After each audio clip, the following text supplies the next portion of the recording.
Good evening, everyone. Welcome to the Select Board meeting for Monday, March 23rd. The time is 7 PM. If everyone would join us in the Pledge of Allegiance, please. Pledge allegiance to the flag of the United States of America, to the republic for which it stands, one nation, under God, indivisible, with liberty and justice for all. Thank you, everyone. I appreciate that. Evening. All right, first scheduled item under public hearings is Melmark Incorporated, DBA Elaine Donuts, 910 Andover Street, common vic license. Do we have somebody to be heard on that? Will you come forward, please? Hello. You just grab that extra chair. Sit right up at the table there. Oh, sure. And grab a couple of chairs. Make yourself comfortable. Thank you. Thank you very much. I'm Bill Ahern from Melmark. I'm the COO, and with me is our facilities and kitchen manager, Eric Burnett. Nice. All right, gentlemen, the floor is yours. We're just going to listen to your proposal, what you would like to do, and exactly, just give a little bit of a summary of what you're trying to do. Yeah, So sure. just let residents at home, we have the package. Sure. But we just want Yeah. to do something unfortunate. Yeah, so Melmark, if you don't know us, we're a human service provider. We serve children and adults, predominantly with autism. We've been in Andover on River Road for about 16 years. Before that, we were in Woburn. We have schools in Pennsylvania and North Carolina. And we've been around since 1960. What's that? In Stoughton. In Stoughton, and we've been around since 1966. And so on 910 Andover Street, we're building a community with 4 homes and an adult day program for our students. And on the end of the adult day program, we wanted to put a coffee shop. The coffee shop would be a place where our students would learn vocational skills. It would be open to the public. It's a concept you may have seen in other places. There's another one called Biddy and Bose. I think it's in Medford or something like that. But it's a concept that's been done out there, and it's a great way for our individuals to gain some skills and do some fun things. Excellent. All right. Do you have anything to add, sir? Would you like to add to it? No, I just want to make sure I give you an opportunity to speak if you'd like to No, hear. I was just here if you had any questions about fire inspection. Kitchen operations and things like that, yeah. Any questions for myself? Okay, I appreciate that. All right, at this time, I'm going to open it up to the board. If the board has any questions or concerns, reviewing the package. I got 3, Mr. Chair. What are the hours of operation? We want to do Monday through Saturday, 6 to 3. If business is gangbusters, maybe we open on Sunday too. Okay. No, all set. I wish you best of luck. Thank you very much. Chair. Mr. Russo? Okay. The Hollow? I have no questions. Well, I appreciate all the work. I've been following it pretty closely up there. It's good doing a lot of work. They look beautiful. Thank you. The facility looks really nice. I think I spoke to you. I wanted to go and do a tour of your Andover facility, just to get a feel of. Did you and I speak on? Yeah, we did. Oh, I'm sorry, Mark. Okay, yeah, gotcha. But then we had a long winter. Yep. Oh, So boy, I yeah. just, luckily the winter's through, but you know what? The concept, the development looks beautiful. Thank you. The concept, we love. It's anything that's, working with autism and things like that, that's great, add on to the community, having something like that, having a shop there. I love all the things that you're doing personally. But at this time, I'm going to open it up to the public. Would anybody like to be heard on this matter? Questions on hours of operation again? Sorry, that would be Monday through Saturday, 6 to 3 as of right now. Thank you. Yes, sir. Okay. Is there any other questions or concerns on the matter? All right, I'll take a motion to close the public hearing. So moved. I'll second that. So I got a motion by Mr. Ling and a second by Mr. Russo. All those in favor, please state by saying aye. Aye. Chair votes aye as well. Okay, now I will take any motions on the matter. Sure, I'll make a motion to approve the common victualler license for Melmark Inc., doing business as Elaine's Donuts at 910 Andover Street. I'll second that. We got a motion and a second. All those in favor, please state by saying aye. Aye. Chair votes aye as well. You're approved 4-0. Wow, thank you, everybody. Short and sweet. Greatly appreciate it. We look forward to seeing you there for a coffee and a. Hey, Wendy, I know construction, I know it's been going on, going well, but. Yeah, the when- winter hit us a little bit, right? Yeah. We're looking at the end of May, beginning of June, Okay, CO. beautiful. All things And going. do you have something with the, like a website or something to give the, like an update on, like, Yeah. the residents want to know when the coffee pot. Yeah, so since I know your email, I'm gonna shoot you an update on the schedule tomorrow, and I'll include all that in terms of that and a grand opening, which you'll all be invited to as I well. appreciate it. Thank you very much. Thank you again. Thank you. Thank you, guys.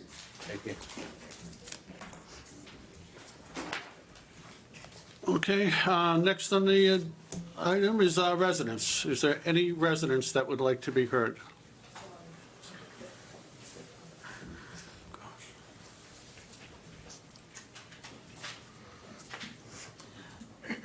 All set?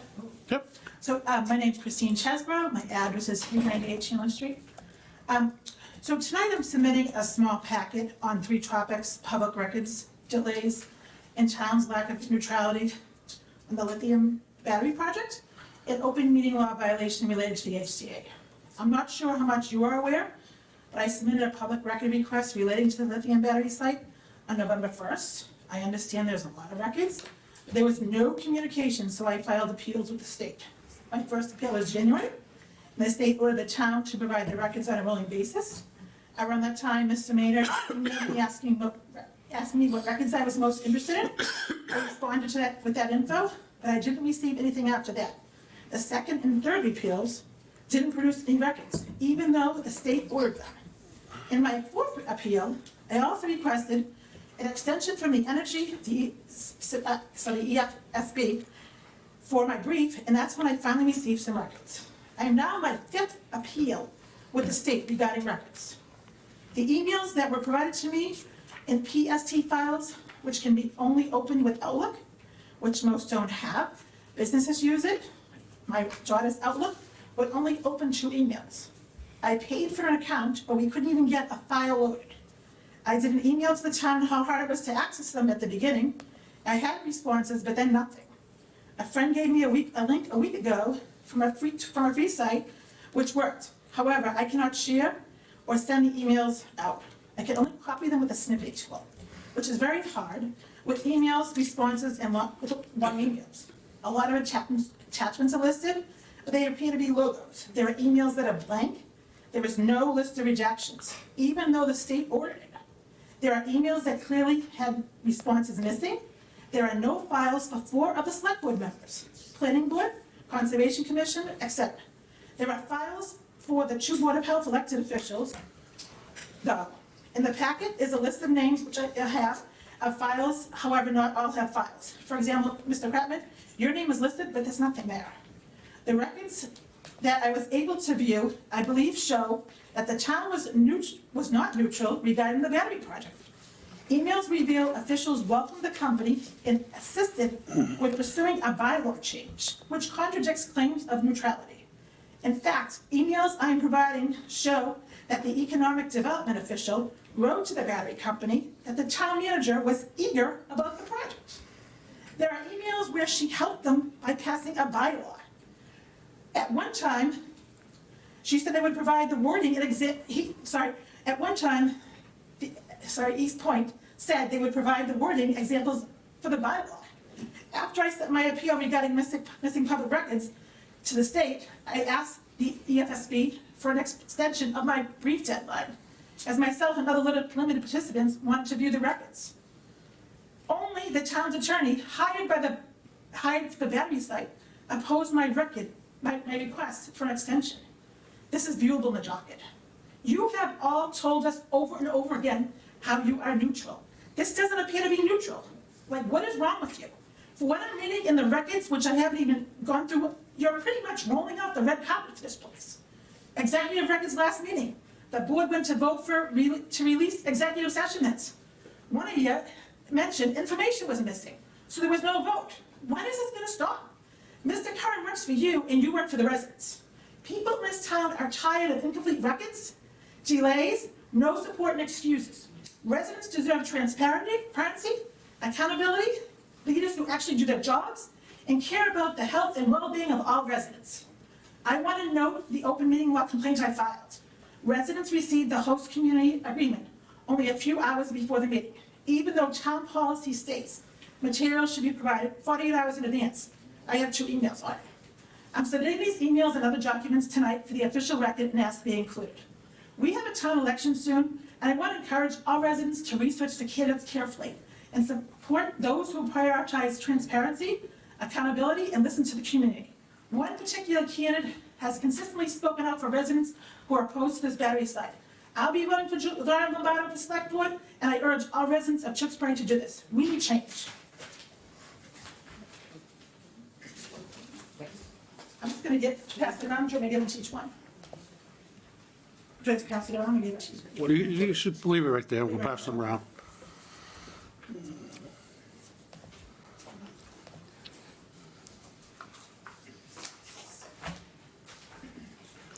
Thank you. Is there any other residents that would like to be heard? Do we have any other residents? All right, seeing none, oh, Mr. Ware?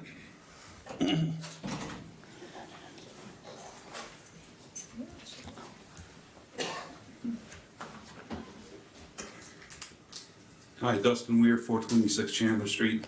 As a resident, and the moderator serving the last 3 or 4 years, 4 years, I've recently submitted an amendment to the general bylaws. I saw that on the agenda today, you guys were going to be looking at bylaws, so I wanted to come up and offer my perspective, any explanations. I'm available here in this meeting if you guys wanted to discuss it. I have a copy of what I've been able to gather on signatures, and I believe Denise is certified that particular article that's coming. So I just wanted to let you guys know I'm in the room if you guys wanted to discuss that particular action.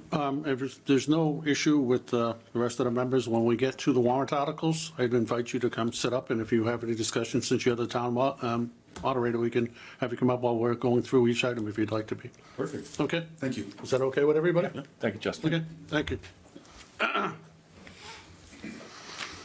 All right, next thing, we're on to new business. Tewksbury School Facility Study Committee presentation. I think that was moved, and I think a wire came out. It's the black one, yes. The black one right there, I think, just kind of popped out when the, Yeah, I saw that. We might need to turn the board. I just want to make sure it goes on. I think if he turns it too much, that's why he didn't turn it so much, because I think it would unplug. There's not a lot of. So, Mr. Chairman, while he's setting up, I'll just Yep. just give you a little context. Doug is with JCJ. They're the consultant that the town hired to do facility study for the school department and for the facility study committee. And he's going to make that presentation tonight, the results of that study. He had a very tight timeline to do it. I was very impressed at how well they kept things moving along and incorporated all the different assets and areas of the community with their charrettes and public participation. So with that, I'll turn it over to Doug, and I know we have the superintendent here as well in the audience, and take it away. Mr. Chair, Robert, could you just slide that a little bit so the audience can see that, please?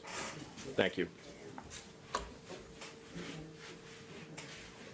We have it on. We have it on. Yeah, we have it on. We have it on paper. Okay. But I think it says draft, right? Yeah. Thank you. Okay.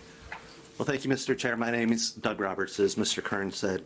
I'm with JCJ Architecture Principal, and we'd like to thank the town and the district in Tewksbury for giving us the opportunity to work with them on the master plan for the Tewksbury Public Schools.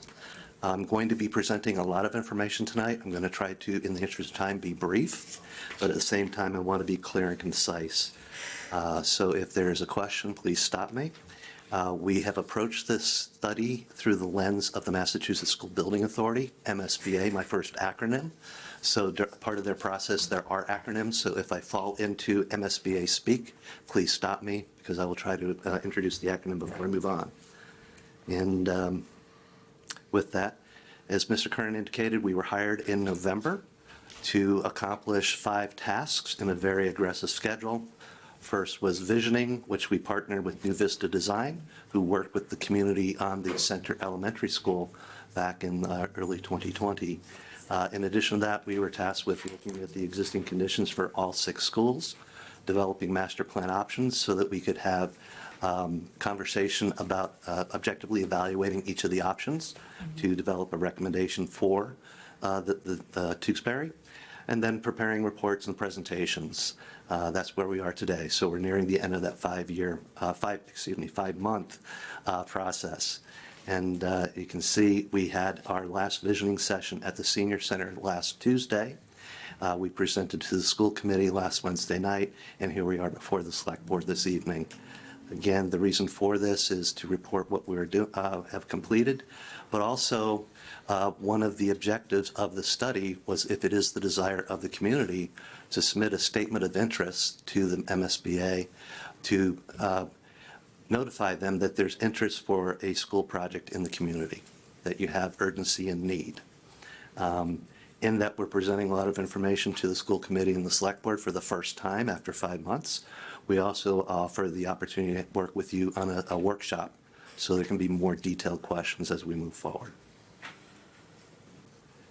Mentioned visioning with David Stephen and New Vista Design. There were a series of 9 workshops. There was tremendous participation between the community, district leadership, faculty, staff, parents, and even students. In the workshops, we were trying to understand the community's educational, architectural, and community priorities for a school project. We had the benefit of meeting with your students on February 5th, and I have to tell you how impressed we were with them, how thoughtful, how articulate, how passionate they are about their education, their extracurricular offerings, and their vision for Tewksbury's public schools. At the end of that, there were a number of guiding principles that were concurrent themes through the different workshop sessions. First was focusing on the whole child. Collaboration, cooperation was a common theme through the different workshops, as well as having small school feel, but large school pride. Your schools are very reason to be very proud of their community. Adaptability and evolution, understanding that schools cost money, however, educational needs change. So making sure the facility has adaptability for the future changes in education. Sustainability, your green community, want to make sure that the project is as sustainable as can be, but also recognizing that Massachusetts is leading the country in terms of your stretch energy codes. School is a community resource, has to benefit the entire community. And lastly, appropriate aesthetics and branding. We wanted to start with understanding the age of your facilities. So your oldest school is approaching 70 years old. That will be the Heathbrook Elementary School, first put online in 1957. Followed by that was the former Tewksbury Junior High School in 1962. Dewing Elementary School went online in 1970. There was a renovation addition to Heathbrook in 1975, and then about a 20-year hiatus. 1999, you designed and built the John Ryan Elementary School. 2003, you invested money in the former Tewksbury Junior High School and extended its life as the John Wynn Middle School. Completed a master plan study in 2006, where there was an identified need for the high school. There were accreditation issues, so that became the top priority of that study. You acted on that in 2012. In addition, the second recommendation of the 2006 study was addressing the overcrowding at the time for the elementary schools and replacing the Heathbrook Elementary School, North Street Elementary School, and Trahan Elementary School with 3 larger elementary schools. The community addressed that in 2022 with the construction of the Center Elementary School, making North Street and Trahan offline, leaving Heathbrook as the one school that was identified in 2006 as a school of need. So Vision of this master plan was to try to look at a crystal ball and anticipate what your needs might be into the future.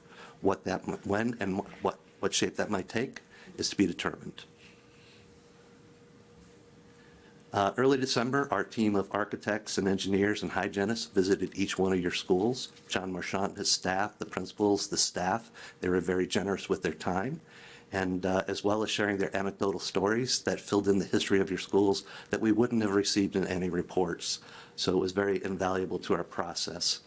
The matrix on the screen is a summary of the 11 categories that we're looking at each one of those schools. We looked at the general condition of the schools, as well as accessibility, code, and major system implications. It was and again, on the chart, you'll see that anything that was rated with green was good, anything that was yellow was fair, minor repairs, poor, major repairs. There are 2 open circles, which are for fire alarm systems that don't exist at Dewing or Heathbrook School. It was no surprise to our team that Center Elementary School generated no comments from our team. Put online in 2022, it is a very sound facility. Likewise, all of the schools that the community has invested in since the turn of the century are good to fair. What our team observed were a number of items that we would expect for the life of those facilities that were ending their end of their useful life. Be it in the form of a roof replacement for Ryan, emergency generators at a couple of schools. At the high school, the boilers are nearing the end of their useful life, as are the rooftop air handling units. So again, we saw those as potential capital improvement projects, which left Dewing and Heathbrook schools as the schools with the greatest needs. Again, go back, do my math, almost 50 years for Dewing and almost 70 for Heathbrook. So those schools are in definite need of some attention. Of note, at Dewing and Heathbrook, the schools of that age were not engineered with electrical systems to meet the demands of today's technology. So one of the recommendations of our engineer was the introduction of a secondary electrical service to support that need. Our planners began by reviewing the master plan options that the Tewksbury School Facilities Study Committee developed and presented to this board back in March of 2025. It was a logical place to start because the basis of those recommendations was a continuation of the work that you started in 2006. Tewksbury has done an excellent job of fulfilling the recommendations of that study, which narrowed the opportunities for, one, extending the life of the facilities that you have, leveraging the real estate that you have, and minimizing the impacts for the community. So when we evaluated the options, we noticed that there were a number of components or elements in each one of the master plan options that were common. So that we could create a comparative analysis of the different options, we wanted to benchmark using common components. Our approach was to minimize the number of variables so that we had more of an apples-to-apples discussion when we were looking at each one of those options. So again, we defaulted to the MSBA and their kit of parts, if you will, to use their space summary template to develop the building blocks for the study. We assumed the existing programs would remain as they were in each of the schools. When calculating the number of students per classrooms, we used the MSBA guidelines, which are 18 students per classroom for grades pre through K and 23 for grades 1 through 12. Very much aligned with where Tewksbury is with your census. In anticipation of universal preschool in the Commonwealth, we plan to use 300 students for pre-K for the study as a benchmark. There is an option that our team brought forward, which was potential new schools at Dewing and Heathbrook to preserve neighborhood schools, where we equally divided the pre-K students, 150 at each site. And when we were looking at the option that included relocating some of the middle school programs to the high school site, we looked at an eye of building a building block around a middle school classroom neighborhood that would be applicable for the middle school site as well as for the high school. And we realized that when you bring one grade over to the high school, it's likely that it's the classroom facility as well as some of the administrative, nursing, and guidance support. When you bring 2 grades over, you're actually putting additional need on the common areas within the high school that would necessitate a new gym, media center and library and other support facilities. And the final detail was in the MSBA template, to get an overall building size, we apply what is called a grossing factor. You take the net square footage of the program area and you multiply it by the factor to get the outside building area. It counts for exterior walls, interior partitions, stairs, elevators, restrooms, items that aren't normally programmed, so that you have an approximation of the needed space. And we use the maximum allowable, which is 1.5. So the building blocks that we started with, on the screen, you'll see that there is a code update for doing. Again, one of the significant issues at doing is the accessibility issue. There's about 12 feet of change between the different grade, main entry and the classroom levels. The current slope corridors do not meet the accessibility requirements for length of run before intermediate meetings, landings, or the actual slope of those corridors. So our designers developed a addition that would be in between the two classroom wings that you would enter at the elevation of the media center, go into an area that would have an elevator and stair, and stacked accessible restrooms. Because on the lower level, you would then enter into the two classroom wings at the location of the existing restrooms. When we approached the design solutions, we also were looking at the constructability so that we tried to minimize impacts to the school, but also tried to make sure that we had reasonable protected sites if there were construction activity on the school site. The next school that we looked at, it was part of the master plan options, was converting the Heathbrook Elementary School to a 300-student pre-K facility. The current classroom is about 900 square feet. MSBA guidelines require anywhere between 1,100 and 1,300 square feet for a pre-K and kindergarten classroom. We're at the middle, 1,200 square feet. Given the nature of the geometry of the existing building, additions flanking each of the two classroom wings would allow us to expand the existing classrooms, minimize the construction on that site. Again, it's interacting with existing classrooms. It's likely that temporary classrooms or swing space would be required to complete this construction, something that we're trying to avoid. Swing space is not really available in the Tewksbury, and MSBA, if this were an MSBA-funded project, would not pay for the temporary classrooms. That would be a burden to the taxpayers. We then were tasked with looking at an almost 600-student pre-KK elementary school at Heathbrook. So again, the same philosophy or approach for the pre-K school, but then a significant addition in the site of the existing baseball field. Neither one of the solutions, while it addresses the programmatic needs, address some of the site constraints that you currently are challenged with on that property in terms of circulation and queuing space. The next item that our designers turned their attention to was the integration of kindergarten at the center school. Again, the classrooms are not properly sized for the kindergarten classrooms, plus they also need to be on grade. So with renovations to the existing building, we could accommodate 12 of the 15 classrooms needed. That would result in a small addition and corridor to achieve the 15 required classrooms. The space in between would be developed for a 7,500 square foot playscape area that's appropriately sized for 100 students. As I mentioned, we were looking at classroom additions at the Wynn Middle School, and we built those models around a classroom neighborhood, 15 general classrooms, 3 science classrooms, 3 teams per class, and then the supporting special ed and special classroom spaces, as well as restrooms, mechanical spaces. So in the case of adding 1 grade to the middle school, it'd be a single-story addition. When we were adding 2 grades to the middle school, we would go vertical.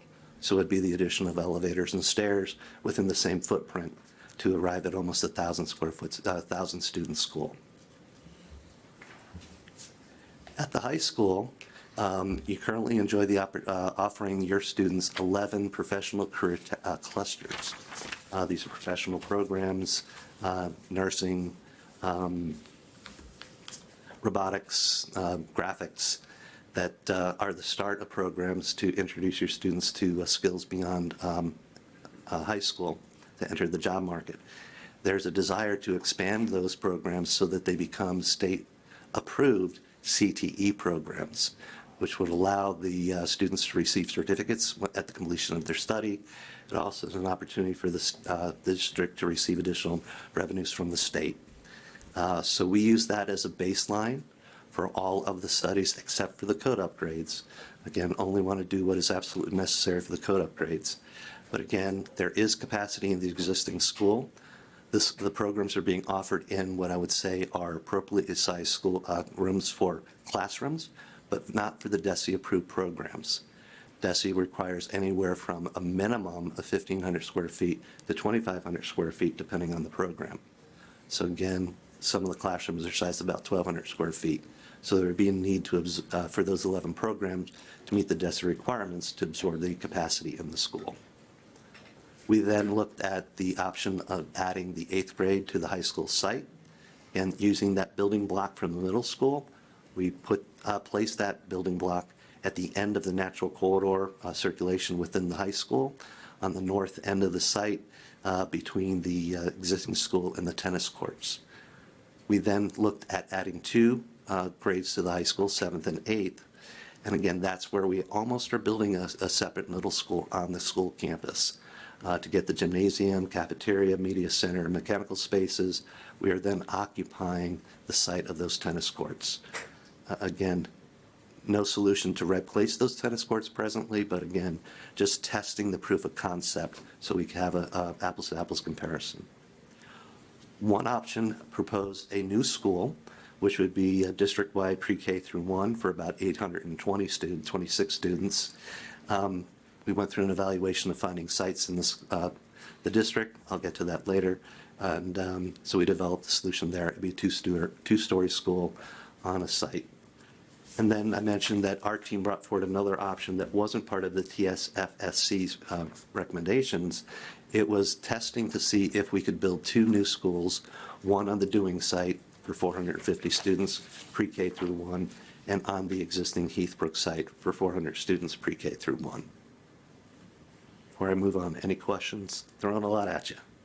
All right. Okay. What is it? The only thing, you're using a lot of like DESE and acronyms, things like that. We understand what you're talking about, but people listening at home, you just may want to explain to them what it is, because a lot of people may say, what is that? What is Okay, thank you, thank you. I said I was going to address the acronyms, and I fell into the trap.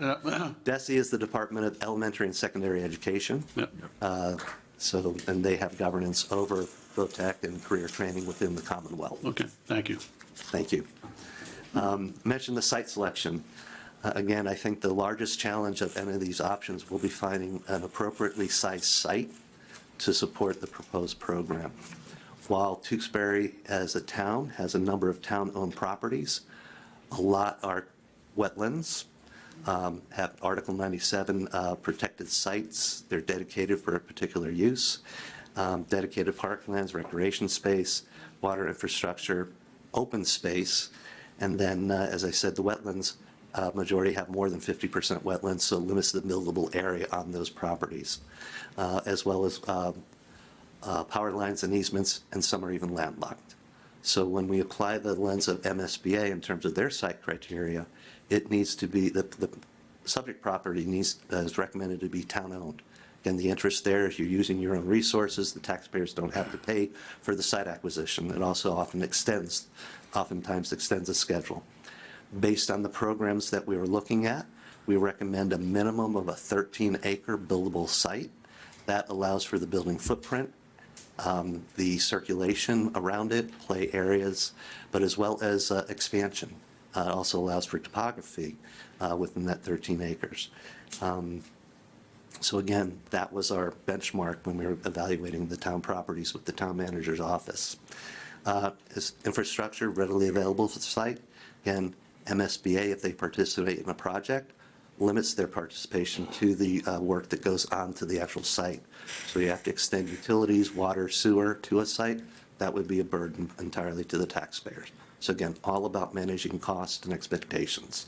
Avoiding sites that have floodplains, wetlands, environmental sensitivity, and one that is unique, site has to be at least 1,000 square feet from an active landfill. We didn't find any of those in town. So on the screen, you'll see that we identified a number of sites: Rogers Street, Department of Works, Chandler Street, easement. Again, these were sites that were considered for the Center Elementary School, so that's not new, should not be new. But for the purpose of this study, focused on the North Street School property. I see you have oh no, that's Trahan, an agenda item to discuss that. So again, what we found with the study is while it could support the school itself, didn't have the necessary buildable land due to the wetlands. So if that site were to be advanced, additional acreage would be recommended to move as a viable site. Code upgrades, again, it was just what our engineers saw and architects saw to improve the conditions of your existing schools. A number of these items are appropriate for capital improvement projects, and a number would be available for MSBA's accelerated repair program. So again, lessening the impact to your taxpayers. The one difference, as I mentioned, was there would be the addition for the accessibility issues. So working with our estimator, put together very high-level estimates based on historical square foot cost. Now, again, these are not meant to be final designs. We understand that there will be further development if a project moves forward, and the costs are relative to each one of the options. So aggregate for these 6 different options would be about $121 million. Of note, just about 40% of that, or $49 million, is at the Doing School alone. Other thing that I want to preface for each one of the cost models that we'll be reviewing, we excluded the temporary classrooms from the cost. We also assumed that construction manager at risk would be the preferred delivery method. They're complex projects around a active school property. And again, our estimator estimated all of the options at design bid build and construction manager at risk. To be conservative, we went with the highest cost option. And all of the options were escalated to begin construction 2031. Again, once we get into an MSBA process, there's a timeline there, and there will be multiple statement of interest submitted to MSBA. It's an additive process in most cases. So again, we didn't benchmark anything to the future other than to level set each option for the same construction start date. And as I mentioned, Massachusetts MSBA's Accelerated Repair Board program is eligible for your boiler replacements, your roofs, and windows. Master Plan Option 1 started with closing the Doing School. Heathbrook Elementary would be converted to that pre-K center. Center Elementary School would have introduced kindergarten within the footprint. That would be the addition renovation. And then Ryan Elementary, Wynn Middle School, and the high school would all receive the code upgrades. And again, the high school would have the CTE program renovations. So the estimate of probable costs, the aggregate sum for those, is about $209 million. And again, the significant impact or building programs are potentially eligible for MSBA's core building program. Master Plan Option 2. Before you go forward, I just want to clarify, when you're giving numbers, Yes, sir. that's not the preferred, 1 is the preferred, 2 is the second reference. I just want to make sure when we're going through, the residents don't think like, option 1 is this is the one that we want to do. Oh, no. I just They're not in wanna order of clarify priority. that's all. They're not in order of priority. Thank you It's for something clarifying. we'll ask. So when you're looking at it, I just want to make sure people understand this is not, 1 isn't the priority, it's just a number. It's just a number. Thank Okay, you for thank you. clarifying that. It was the list where you marked that you received as a select board from the TSMC that we numbered 1 through 5. You said we get a lot of people watching at home. I just want to make sure people get what we're trying, the message we're trying to pass through. Yep. Can somebody tell me what MSBA is? Massachusetts School Building Authority is a quasi-government authority that oversees school construction programs in the Commonwealth. They are funded by a 1% of the 6.25% tax. So they have a sustainable construction budget. So they have developed a prescriptive process that we'll cover later in the schedule to make sure that there's an equitable application of the tax dollars for each of the districts that they invite into their program. Thank you. I'm sorry. On to option 2. Okay. Option 2, closing Dewing and Heathbrook. There would be the construction of a new pre-K through 1 center on a school site. In this case, we tested on the North Street School site. Center Elementary, Ryan Elementary, Wynn Middle School, and Tewksbury High School have code upgrades, and Tewksbury High School has a CTE program. Again, this would be likely one statement of interest to the MSBA. The aggregate total of that was about $205 million. Option 3 was closing Dewing Elementary School. Heathbrook Elementary would become that pre-KK center for almost 600 students. Center Elementary, John Ryan, would have code upgrades. Wynn Middle School, we would be adding 2 grades to that property. And then the high school, again, has the code upgrades and the CTE renovations. The aggregate total of this option was about $183 million. Heathbrook Elementary and Wynn School would most likely necessitate a statement of interest to MSBA if you wanted their financial support be part of their grant program. Just on a commentary there, you do have the opportunity to submit multiple statement of interest to MSBA during their application period. MSBA would ask the district prioritize which one of the 2, in this case, two statement of interest would be your top priority when they do their due diligence to make a recommendation to their board if they were to invite you into their program. Just for clarification, Doug, Yes, sir. they will only accept one application, they'll only do one project at a time, no, correct? Historically, that has been the pattern. Yeah. Yes. I don't know of any instance where they've done 2 concurrent. So to be sequential, so Correct. one project would take several years, and you'd have to wait to get into the pipeline to do the other project. Correct. And again, I'll get into the detail of that when I get into the schedule. I have a question. Yes, sir. You said you can only do one project at a time now. A couple items down on our agenda, we have the Shawshene Tech is coming up, and they're gonna be applying for the same thing. Is that eliminated? No. It's not, so it's They would be, two they would be treated separately. separately, it's 2 separate towns, say? Correct, Okay. correct. Thank you. And that's where MSBA would look, evaluate, do their due diligence on all of the statement of interests that were submitted in 2026 to identify those projects that had the greatest urgency and need. And that's what their staff will base their recommendation on to the board of, MSBA's Board of Directors, to invite those projects into their eligibility period. Okay, I just wanted to clarify that it's 2 separate, even though we're doing 2. You're participating, the town's participating in 2 projects, they are separate applications. Okay, all right, thank you. Yep. Okay, option 4, again, closes Dewing. Heathbrook would be the pre-KK 600-student school. Center Elementary School has code upgrades, as does John Ryan. Wynn Middle School has code upgrades, and then the high school is where we are introducing the 8th grade. Again, you'd have the CTE expansions, renovations rather, and then 1-story addition for the high school. The aggregate total of that option is about $196 million. Again, 2 separate building projects, so that would require 2 separate statement of interest, most likely.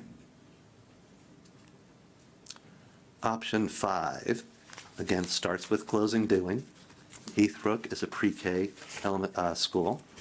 Center Elementary has the introduction of kindergarten, so we're back to that model that we saw before. Ryan Elementary, John Wynn have code upgrades, and then the high school, we're bringing 2 classes over to the high school. So again, that's building that middle school on your high school campus. Estimated aggregate total for that option is about $287 million. Again, potentially 2 statement of interest to the MSBA. Then the last option, which was one that our team added to study, because during the visioning sessions, we heard a lot of commentary about maintaining neighborhood schools. So we wanted to test to see if new schools could be built on the existing Dewing and Heathbrook sites and built in a safe way so that you could occupy the existing building while the new school is being built. And then once the new school is occupied, you then demo the existing building and complete the site work there. So again, 2 new schools, 2 statement of interest, Dewing and Heathbrook. And then the rest of your schools, the other 4 schools, would have the code upgrades. Aggregate total for this option was about $286 million. Just to clarify. Yes, sir. Also, just for the audience at home, on option 6 and option 5, you come up with the aggregate cost. That 286 million also includes the renovation or the Code fixing of upgrades. the past. I just Correct. want, because when you look at 200, just the word 286 million, the taxpayer is cringing, going, we're gonna get one thing for 286 million? No. Versus getting a package of items. You are getting a package of items, correct. And again, the code upgrades, most likely will be capital improvement projects that you can plan and budget for, or there are some aspects of those improvements that could be eligible for MSBA's accelerated repair program. They accept applications every other year, and it's an odd year. So if there are planned improvements for 2027, that'd be the time to apply. All right, thank you. You're welcome. So when all said and done, evaluating the different options in terms of the ability to complete the 2006 master plan, minimizing the impacts to the school operations, option 2 stood out to our team as the option to recommend to move forward with. Again, it would be an independent school construction project with a predictable schedule.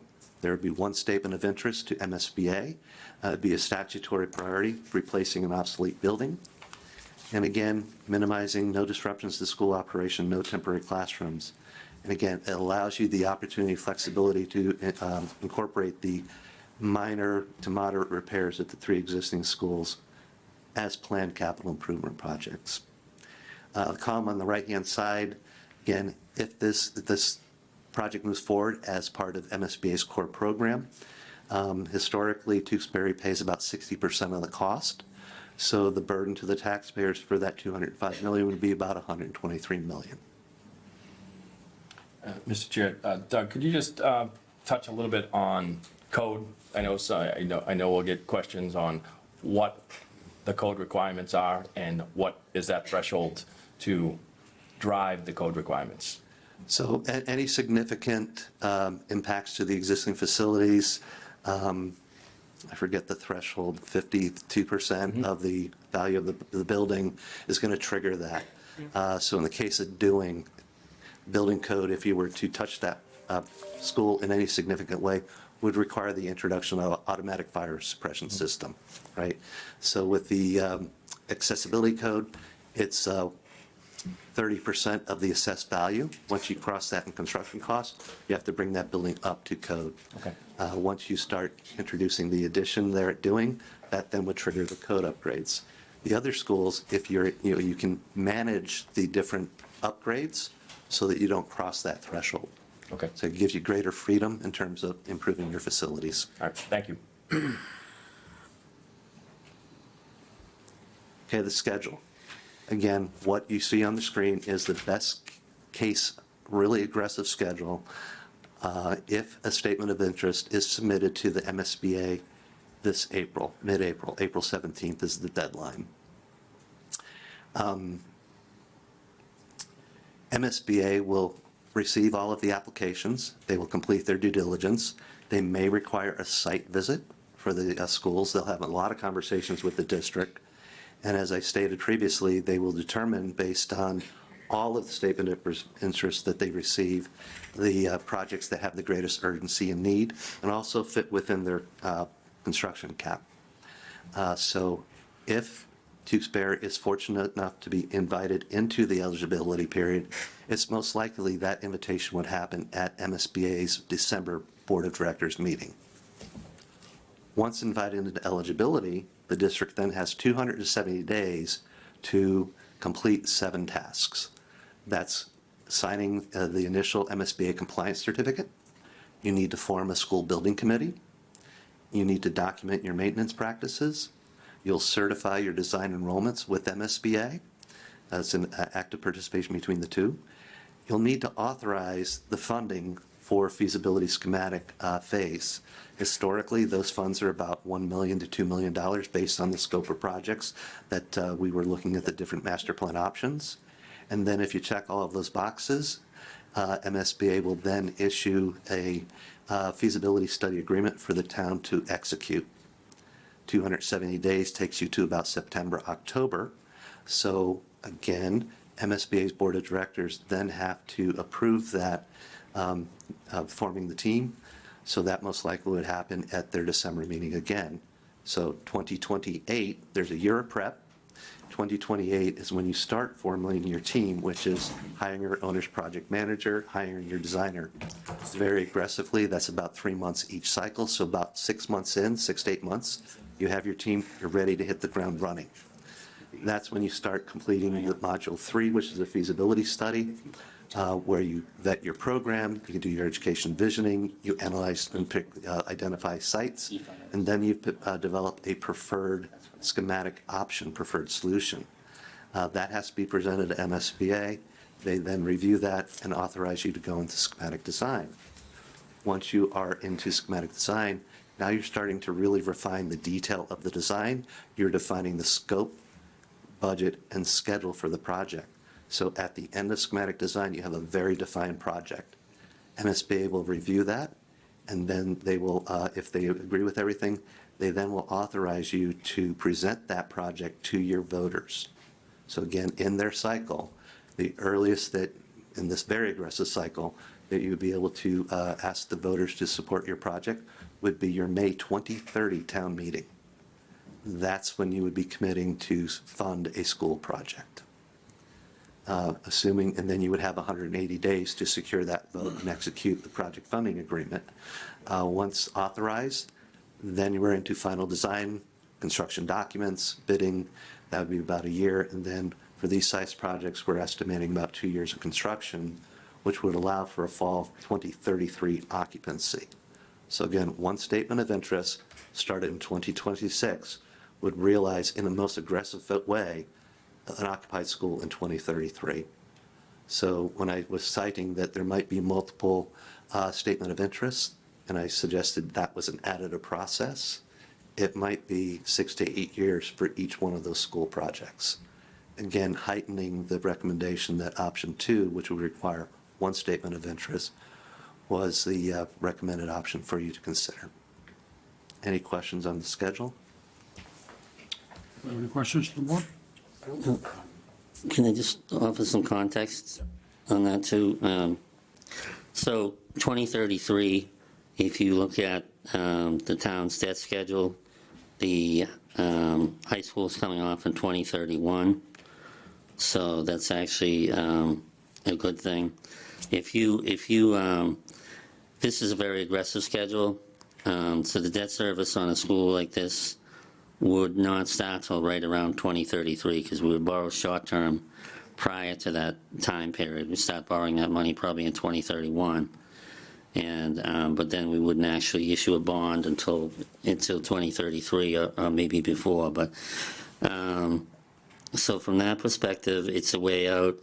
I guess for your edification tonight, what are you committing yourself to throughout this process? I mean, I think the important thing is statement of interest doesn't lock you into anything. But if you choose not to submit a statement of interest, you're kicking the can down the road another year. And it might be kicked down the road anyway because you might not get accepted into the process. So, a betting person would submit the statement of interest regardless. I wouldn't be too hung up on what the choice is so much in the beginning, just that you want to be under the category of new buildings and renovation, because that's the one that option 2 fits in, but it could also fit any other projects as well.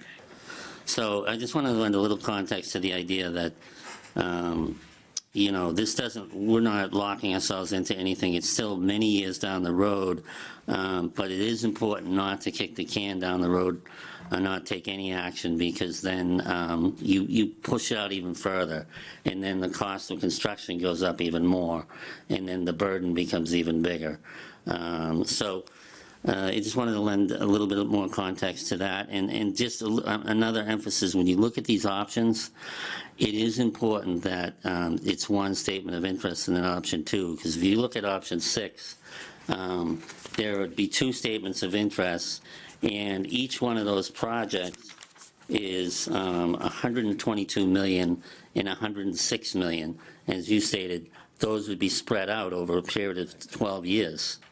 So you're taking that on, and when you enter into more than one project, it really does change the game. When you're integrating all these other things that you have to depend on, they have to get done in order for it to work. It's expensive, and you have to do those things. Whereas option 2, what's attractive about that is you can isolate the one project, you can do it, and the other projects are all part of the other process, which is code upgrades, and you're submitting through a different process. And you have a lot more flexibility in doing it that way. So when you take that project, that's a $147 million project to build a new school, as opposed to option 7, which is over $200 million to build two schools. But they essentially accomplished the same thing without a neighborhood school option. So it isn't just the money. There are a lot of other things involved in it, and you're not going to make that decision tonight, and I would expect you to. It was a lot of information, but it is interesting, and I just wanted to add that little context to it. Thank you. Anything else to add to it? That concludes my presentation, so thank you. Thank you. All right, I'm going to start with Mr. Russo. Yeah, so, thank you, Doug, first of all. So just from my perspective, as, the chair of the Facility Study Committee, the committee itself, JCJ, the school department, a lot of effort, a lot of work went into this process. It's been about 1.5 years in the making.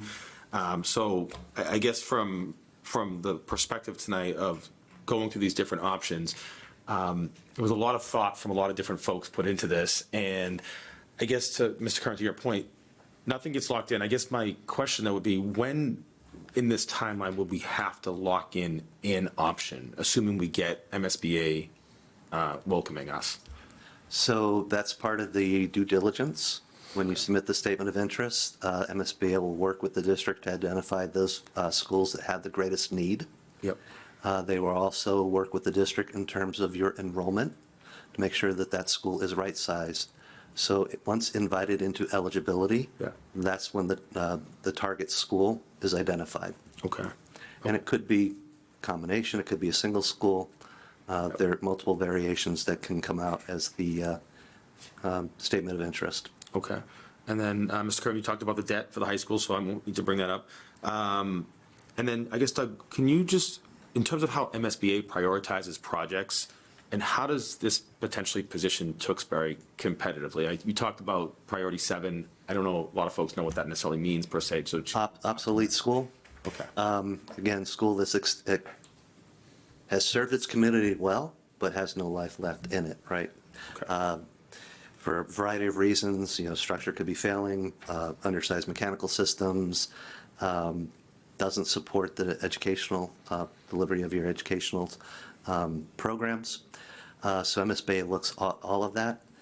Honestly, I don't know how they determine Tewksbury as opposed to, say, Andover or Lowell. Yeah. They evaluate it based on criteria. I know they reference their 2025 study.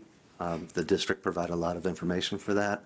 You'll be able to reference this master plan report with the existing conditions. That will be key in terms of demonstrating the need and the urgency.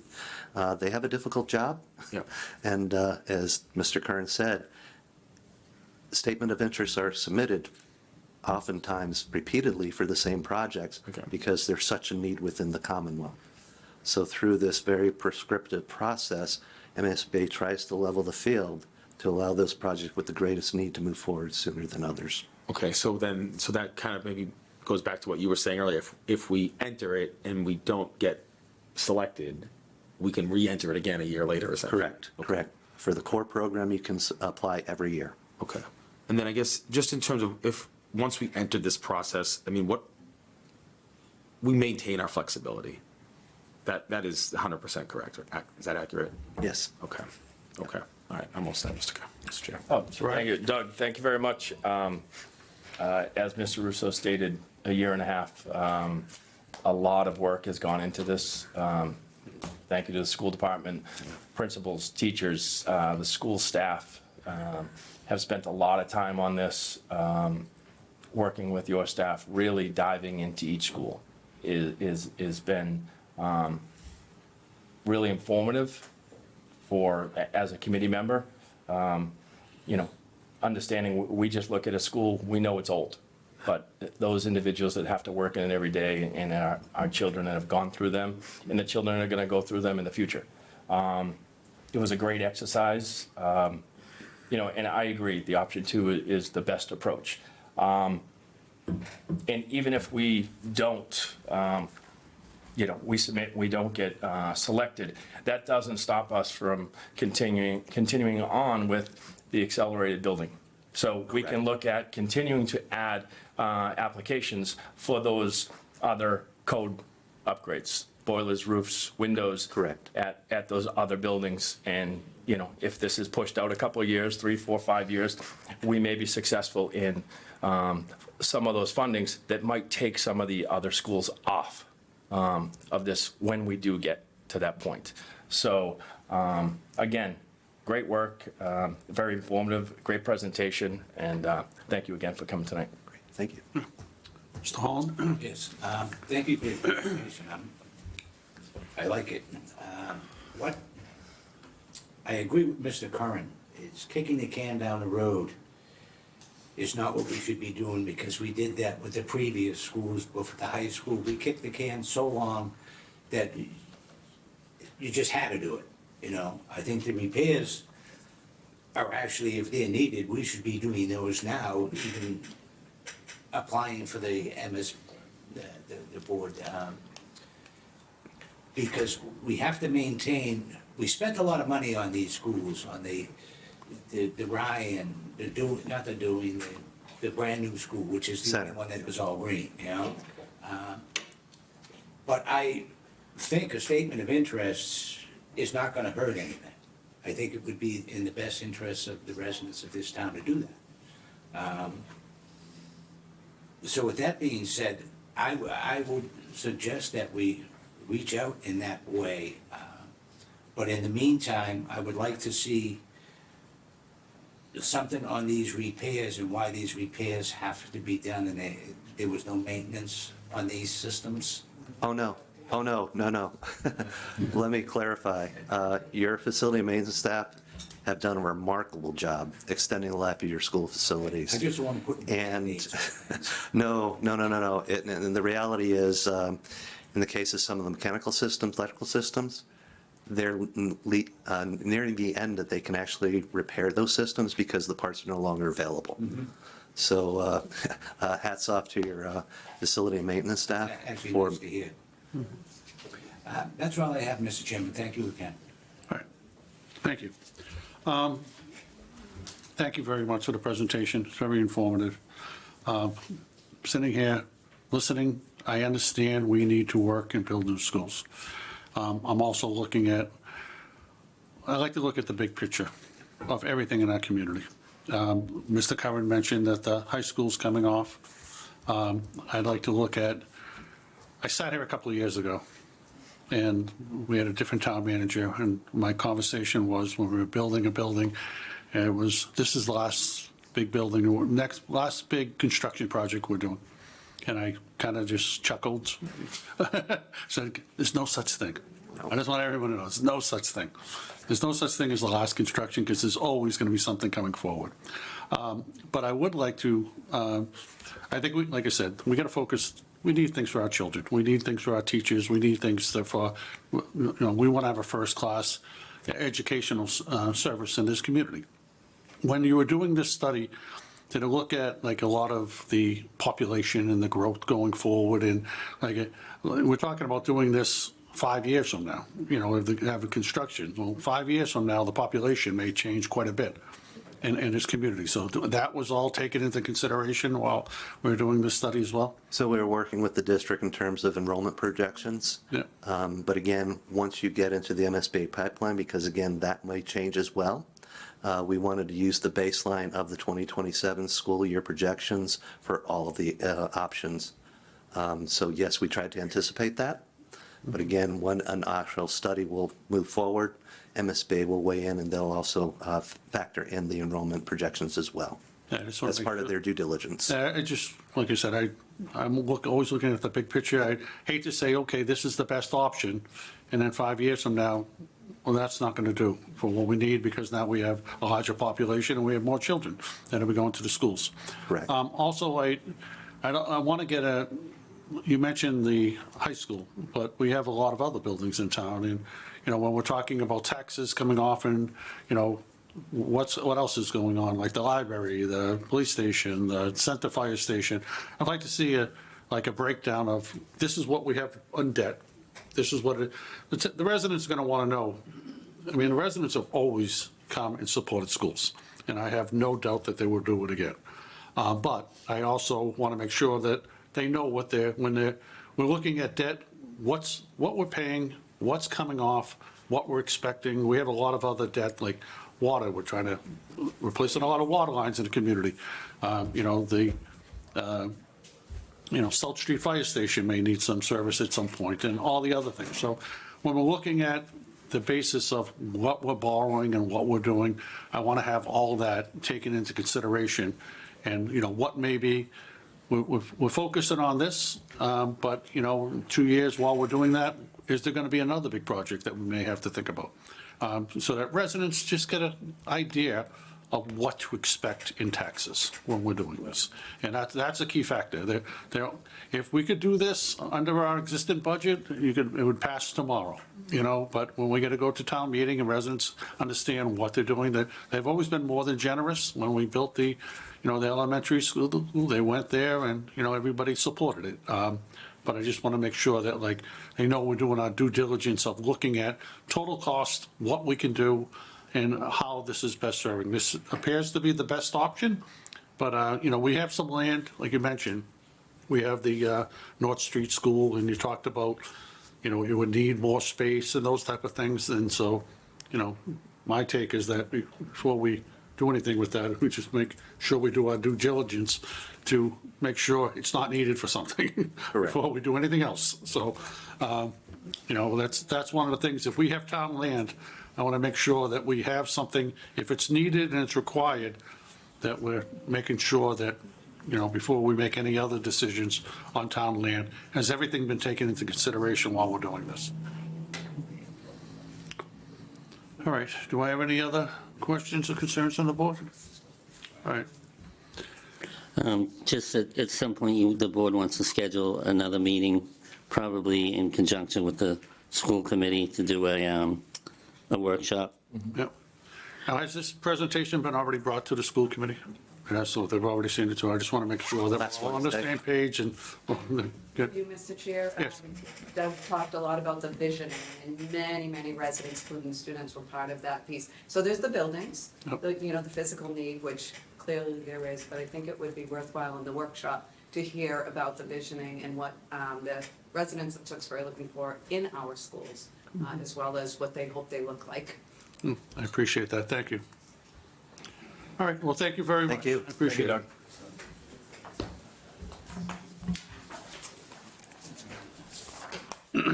Thank you, Doug. Thank you.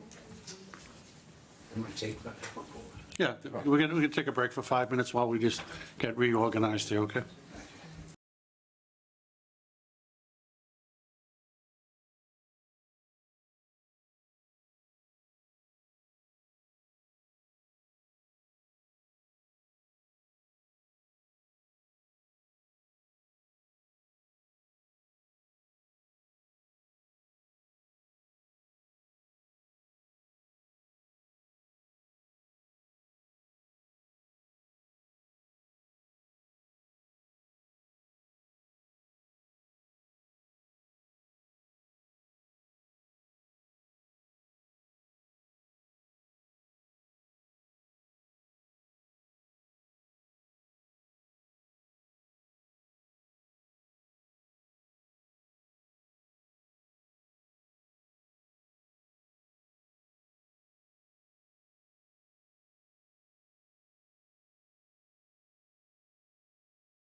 All right, everyone, we're back in session, so the next item on our agenda is the annual and special town meeting warrant articles.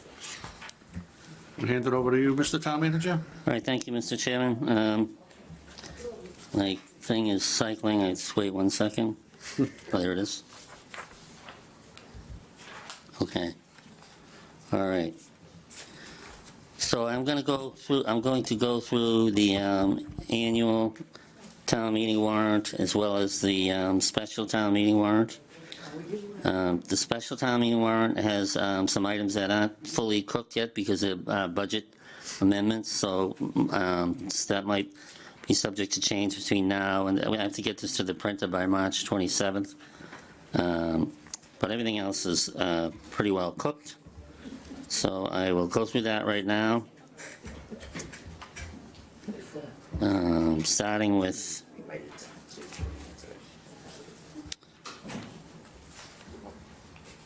Article 1. It's just a necessary, it's on every annual town meeting warrant to choose all necessary town offices by ballots. It's actually the election. Article 2, I believe, is just setting up the salaries of the elected officials, which is required statutorily to do through town meeting. And it hasn't changed. It's the same as it's always been. You guys aren't making a killing by any stretch. It's the same salary as it probably was 20 years ago. Article 3 is a consent article, so I actually took the Chapter 90 out of this consent article because it gets taken out every year on town meeting floor, so I caved and said, well, just separate that out and put it in as one article. So the 3 consent article items are accepting the annual report, the annual lease purchase agreement article, and also reauthorizing revolving funds, which are routine articles that are on the warrant every year. So Article 326 is the annual report. The annual report is actually finished. Paula Mirabella in my office did an excellent job. It's available online, and there are some hard copies that are available as well. So that needs to be accepted by town meeting. Article 327 is the lease purchase agreement. This allows the town manager to enter into lease purchase agreements of up to 5 years. You authorize it, town meeting authorizes it every year. And then Article 3 is all the revolving funds, and nothing has changed. It's the same as it was last year. So the expenditure limits are the same. So there's nothing to report on that article. Article 4 is the budget article, which I've actually already gone through with the board, and the budget is not changed with the exception of the Shawsheen assessment went up a little bit because I didn't have the number at that point, so it went up by about $60,000. So the bottom line of the budget is $151,305,758, and it's going up just under 3%, under 4%, just under 4%. And Article 5, I've gone over that with you as well. That's the sewer enterprise budget. That's $7.4 million. That has not changed. Article 6 is the accompanying article for the water enterprise fund, which we're using stabilization funds of $455,000 to help, minimize the impact of the rates, because these last 2 years were very high because we're carrying a high level of debt. So this buffered the rate for those 2 years, and so we're using that money this year, and we used it last year, but we won't be using it again next year, and there shouldn't be a need to do it next year. Before you go on, just want to make everyone, if anybody has something on the article, this is a lot to go over. I know we're all pretty familiar with it, but if somebody has a question, please jump in, and we'll stop and ask that. All right, thank you, Mr. Chairman. Article 7 is the Water Enterprise Fund, and that is $10.9 million. Again, that has not really changed since I presented to you previously. And then Article 8 is the Stormwater Enterprise Fund. That also has not changed. That's $780,600.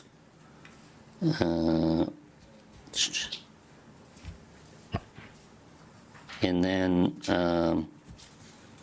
moving on to the cable enterprise budget, that is also the same as it was presented earlier. It's $596,000 with indirects, and that will be funded through cable revenues. So that's Article 8. Oops. 9. 9. That was 9. Oh, sorry, 9. Yep. I thought I was losing my screen, but I'm okay. Now I lost my screen. Hold on. It's coming back up. Okay. Article 10, so this is, it's on every year. This is a premium amount the town will vote to transfer from bond premiums, sum of $27,000 to reduce the town's exempt debt principal. It's a statutory requirement that any premium monies, you have to put it back into the debts, take it out of the debt. So the amount this year is $27,000. Last year it was like $28,000. So Article 11 is just establishing the Affordable Housing Trust for the year. That's the balance in the account, $5.9 million. So you've done this annually, establishing the Affordable Housing Trust. And then the CPA is Article 12. This establishes the budget for the CPA, which is an administrative cost of $57,000, which is a percentage that's set up every year. And then we put money into each of the buckets, 10% of the projected revenue. The estimated revenue for FY27 is $1.1 million. So the budget will be $857,000. Those are the reserves outside of the two. There's actually 3 buckets, but one bucket you don't see because that $114,000 goes towards the debt service for a lot of the historical things you're paying for, which is one of them is this building. Article 13 is the $30,000.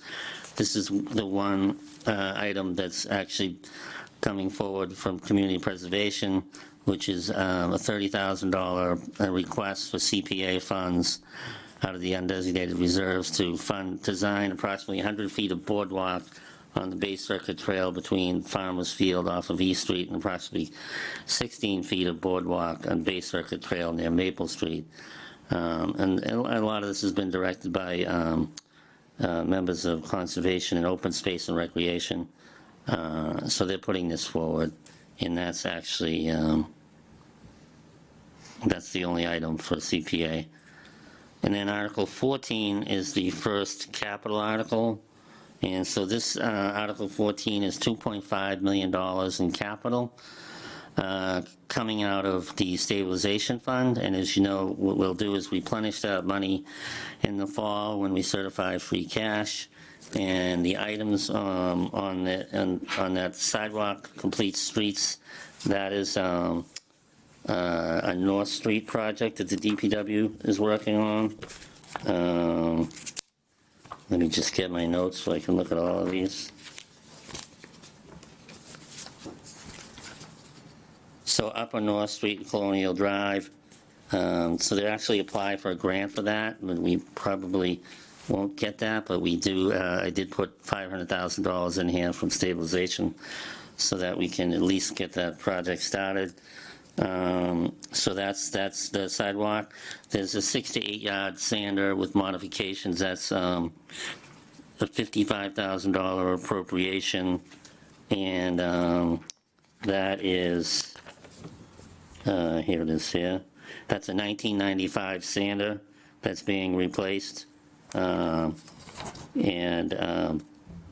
So that's that $55,000 item. Then there's a 4-yard sander, that's a $35,000 item, and that's replacing a 2006 sander. So this is the attachment that goes on the back of the truck, and it also includes a 6-wheel dump package and also a 550 dump package as well on both of those two items, the 6 to 8 and the 4-yard. DPW improvements, that's $200,000 item. That is to basically tie up all the loose ends on the old building of the DPW project. And it's one of those things, if we don't address it now, it won't get done. And that includes doing repairs to the existing DPW building, including exterior concrete walls, painting, repairing overhead doors, installing trim around doors, and replacing some windows, and doing some general work to get that building basically up to code and have everything buttoned up nice, so that whole project will be done. And that's, I think that's a good project to finish off that whole project, which has gone very well. And then in the fire department, there's a new fire engine being ordered. That'll take a couple of years to come in. That's $950,000 for that new engine. And that engine is replacing a 2019 Pierce Enforcer engine.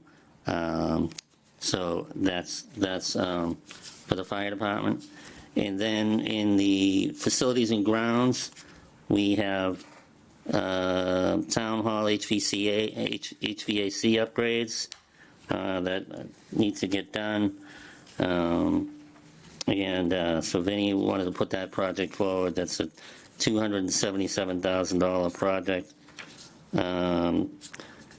So the existing system, we're pumping a lot of money into repairing it each year, so we want to replace it. It's just been one thing after another each year. We're spending up to $40,000 a year just to keep the thing running. So that's why that project is in the capital plan this year. Then town hall upgrades is a list of items that are being requested by Vinnie. They're all things that need to get done. One is the sprinkler lines and the sprinkler lines in this building need to be addressed. That's a $9,000 item. Then there's a $10,000 item to install a backup mini split for the IT room. Then there's a $21,000 item to install ADA compliant doors at the town hall annex. And then lastly, there is, I think that's it. That's for all of those items. They all add up to $45,500. So then in the next line item is $221,000. That's a chiller that needs to be replaced at the senior center, and that's the 1992 end-of-life system that needs to be replaced.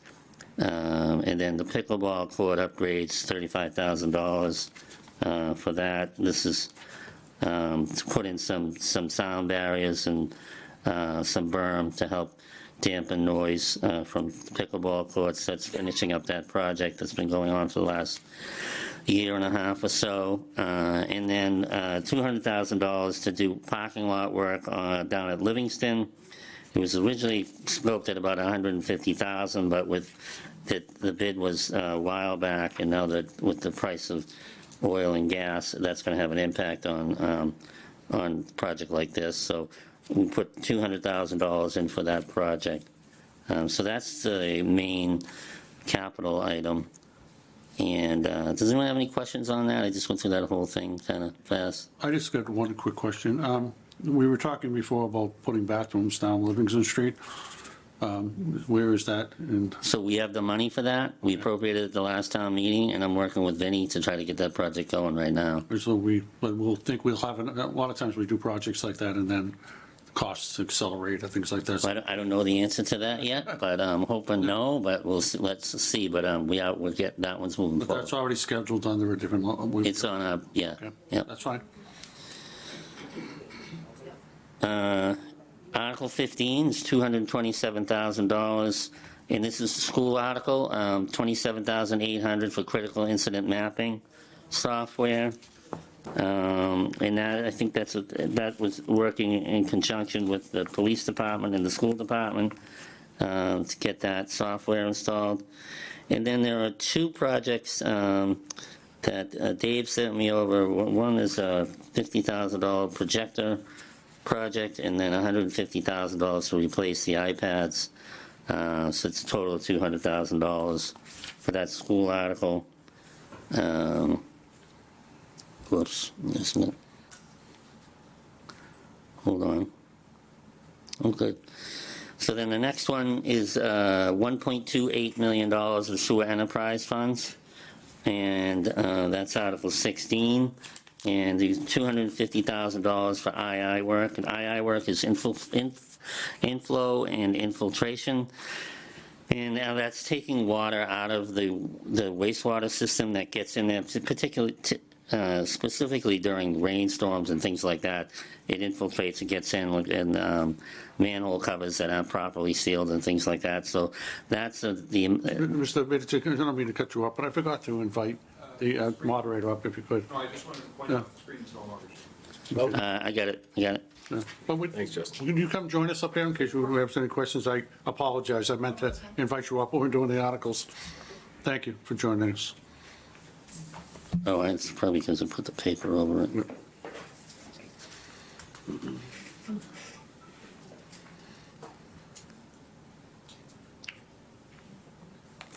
Hold on one second. All right, here we go. All right, so that first one was II, and that's, like I said, taking water that shouldn't be in the system, out of the system. And that's a requirement, DEP requirement, so we've been spending money on that each year for years to try to do that. Pump station improvements is $350,000 going towards pump station improvements. And again, that's work we're going to have to continue to do because we have so many pump stations in town. There are 47 sewer pump stations in town. And I think this is the cost for one of them. So we'll continue to work on that, and we'll probably look at that in the fairly short term, looking at a longer term plan to address these pump stations over time. Utility body truck, so all of these items, utility body truck, vac truck, those are all split with the water enterprise fund. So that utility body truck is actually $90,000, and it's split between the two enterprise funds. And same thing with the vac truck, that's $60,000, and that's split between, that's $120,000 for the two of them. And then the vac truck, the big vac truck, that's $800,000, and that's also split. The sewer jet vac truck is not split. That's specifically just for sewer, and that's $175,000 out of the sewer fund. The vac truck, oh, my screen's still cutting in and out. That vac truck it's a hydro vac truck that's replacing a 2003. The other one is repairs to a 2018 truck. And the $90,000 truck is a Ford Maintainer. Let me just see if my screen is going to come back up for me.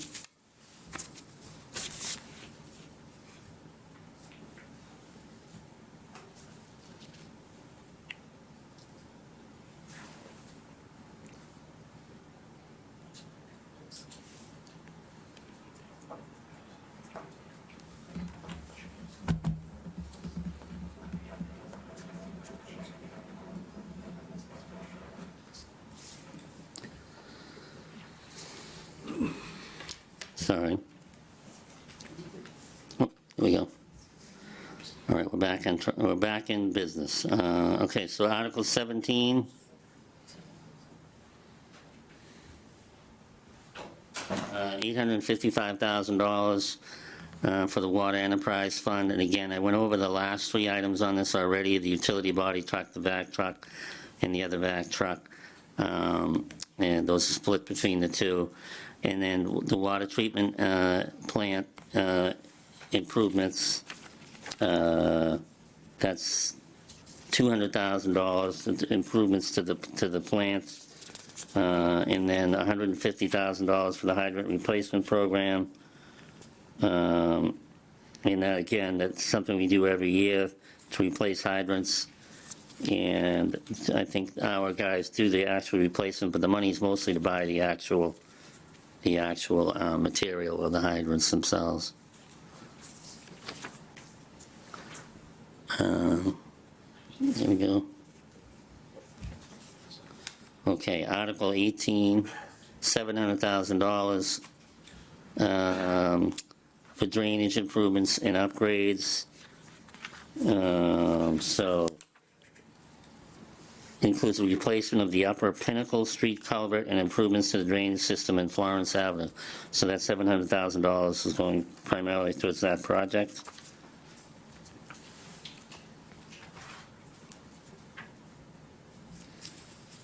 Article 19 is authorization for $5.4 million. That is the policy of the board to do work each year. So that's the authorization for work to the distribution system for $5.4 million. And then Article 20 is the $1.5 million, which is the last phase of the meter replacement program. So that's in there as well. Article 21 is the HEROES Act, which is a piece of legislation that we will be adopting, which will allow the town to take into account the CPI, Consumer Price Index, to address tax abatements for veterans. So it just gives us a little bit more ability to provide relief to veterans through the HEROES Act. So that's in there as well. Article 22, sorry.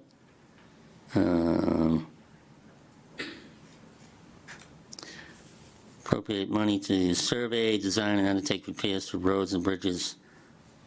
Oh, this is the, which one is this one? Chapter 90. Oh, this is the annual Chapter 90 one.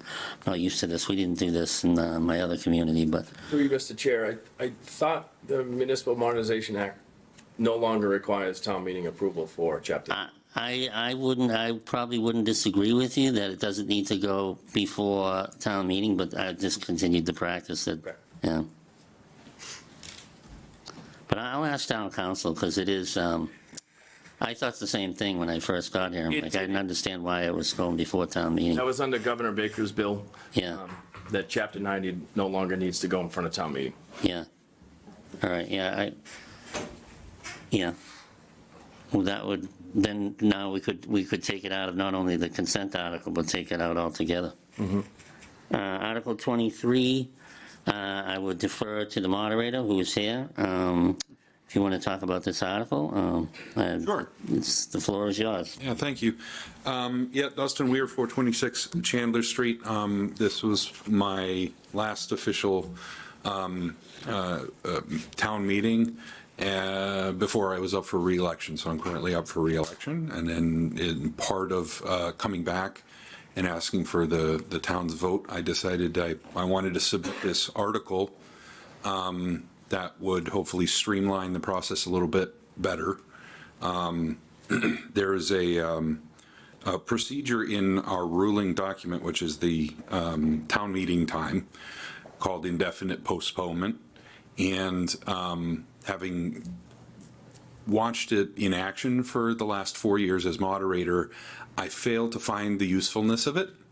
And I I've felt that all it does is sort of confuse things while giving us no additional advantage. So this is kind of a specific line item veto of that particular motion. So, and it's not an optional thing. It's not going to be part of our procedures if this particular article passes. And I thank the board, the entire board, for allowing me to speak on it and answer questions, because I'm more than happy to have my eyes open to a use of this this motion, because after 4 years I failed to find one. Everybody else set? I guess, Mr. Chair, if you could just explain your thought process on why Sure. you want to, again, for residents that may not know what indefinite postponement is, why you want to eliminate it. Sure. So indefinite postponement is a motion that can be applied pretty much at any time when we're talking about the articles in town meeting.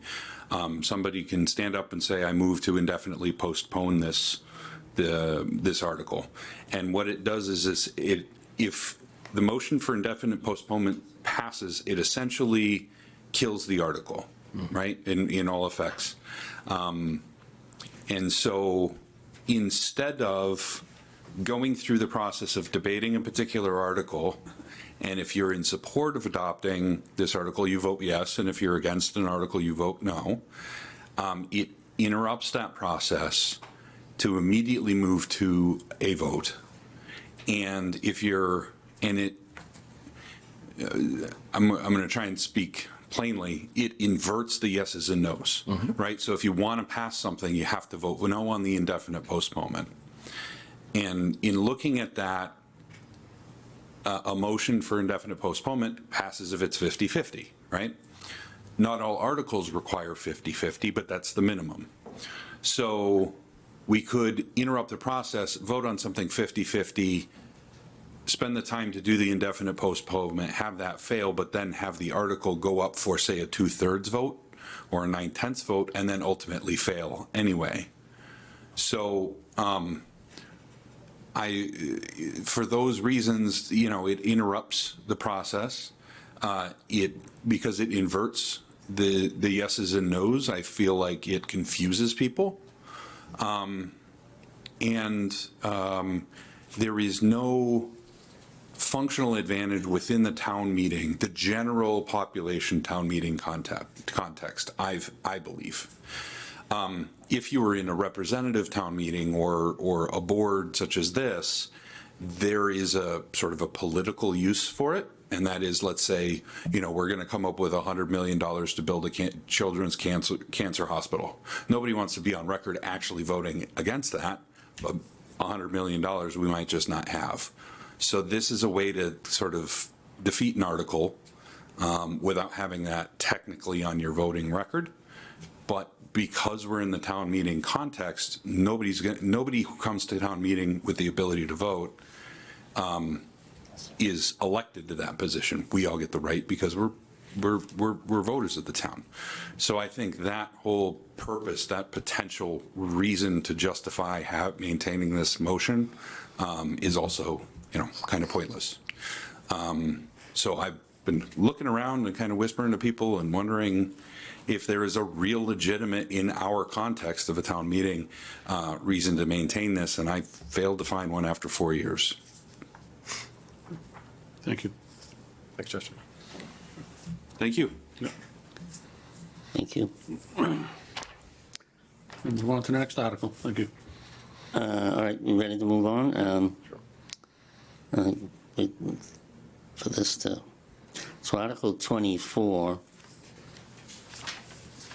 hold on 1 second. Oh, Article 24 is the Shawshene article, and I don't know, is Pam here, or? Do you want to come up?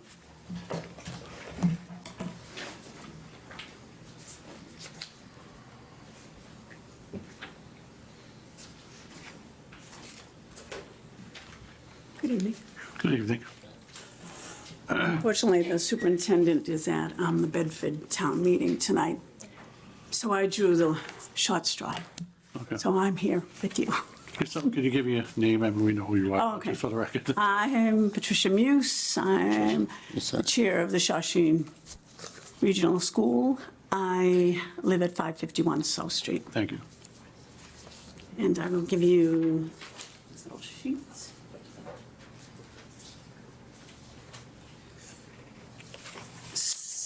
So we actually started this process probably 5 or 6 years ago. We actually put in 4 requests for statement of interest before we got approved. Our school is 54 years old, the building. We had to have an HVA system that is just cannot be repaired anymore because you can't get the parts.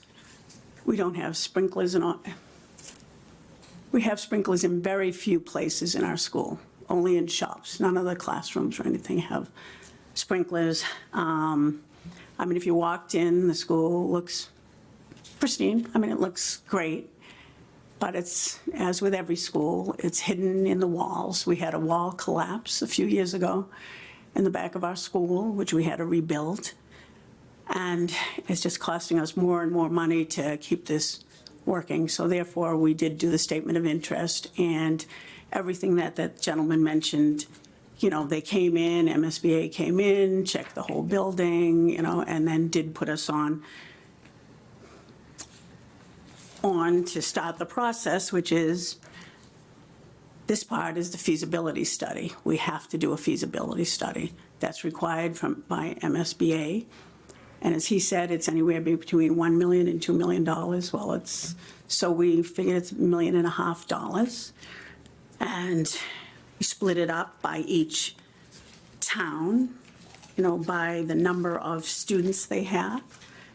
Tewksbury has 350 students, and it was, oh, I have that number and I lost it, but it was $1,159 per student, and that's, we did it with every town by the number, and we have 350, and that comes out to $405,650, and that's what we're looking for.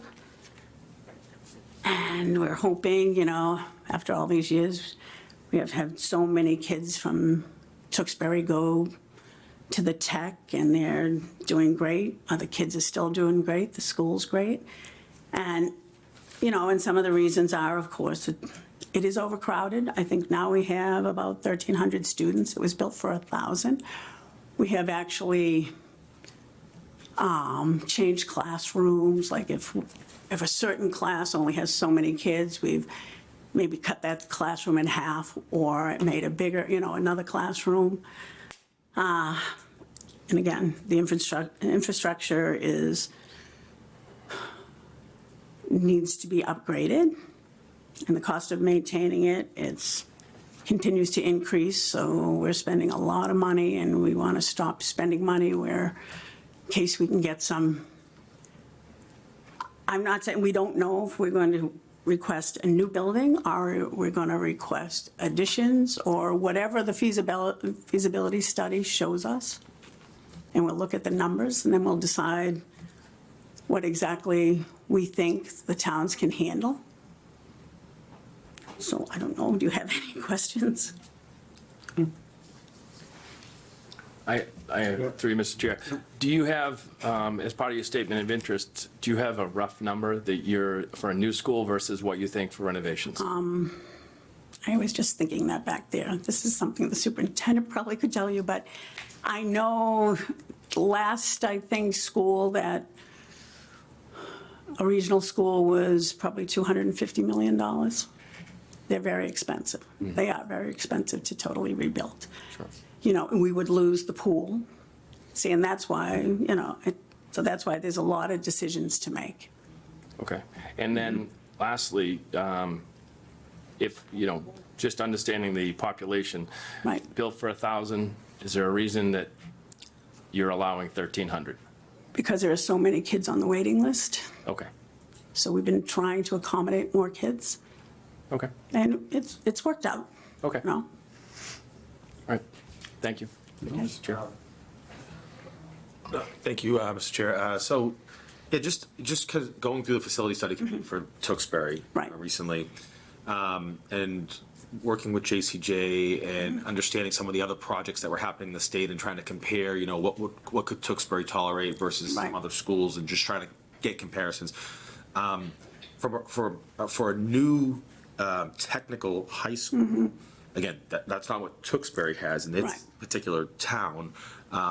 They were talking upwards of $500 to $700 million because of just the shops and the Right. complexity of the All different right. wings that it has. Now, again, I know you're not an expert. And I'm not, and I just remember like 2 or 3 years ago that like Haverler Yeah. was looking, and that, what they were looking for. So that's fair. So I guess my question is, regardless of what the cost would be or would be, Right. where does this fall into the pipeline versus what we just talked about earlier tonight for Tewksbury? So we're talking about a 2031 funding and a 2033 move-in on any of the scenarios for Tewksbury. Obviously, these are Tewksbury students that are impacted, so, you know, they're our kids too, right? Right. So where does this sort of fall into that? Because when I think about a $200 million project in Tewksbury, a potential, whatever the share Right. portion for Tewksbury would be for technical school renovations or new school, that is a big number, Right. all coming online in, I I'm get it. assuming the early 30s, Right. right, early 2030s. So I'm just trying to figure out where sort of in the process you guys are. Well, we're just really at the beginning. Okay. You know, we did our 270 days will be up, and that's why we need the feasibility to be approved. Okay, so you're a year ahead then of kind of. Oh, yes. Oh, yeah, we are ahead. We're at least a year ahead of you. I mean, if you get approved next year, you're Yeah. 2 years ahead of you. Sure, sure, okay, okay. So, yeah, so it's probably at least 4 years before you ever see a shovel in the ground. Okay, okay, all right, thank you. I mean, we do have our building committee all set. I mean, we had to do that. I mean, there are all those steps we had to do before we asked for a feasibility study. Okay, thank you. Any other questions before we move on to the next item?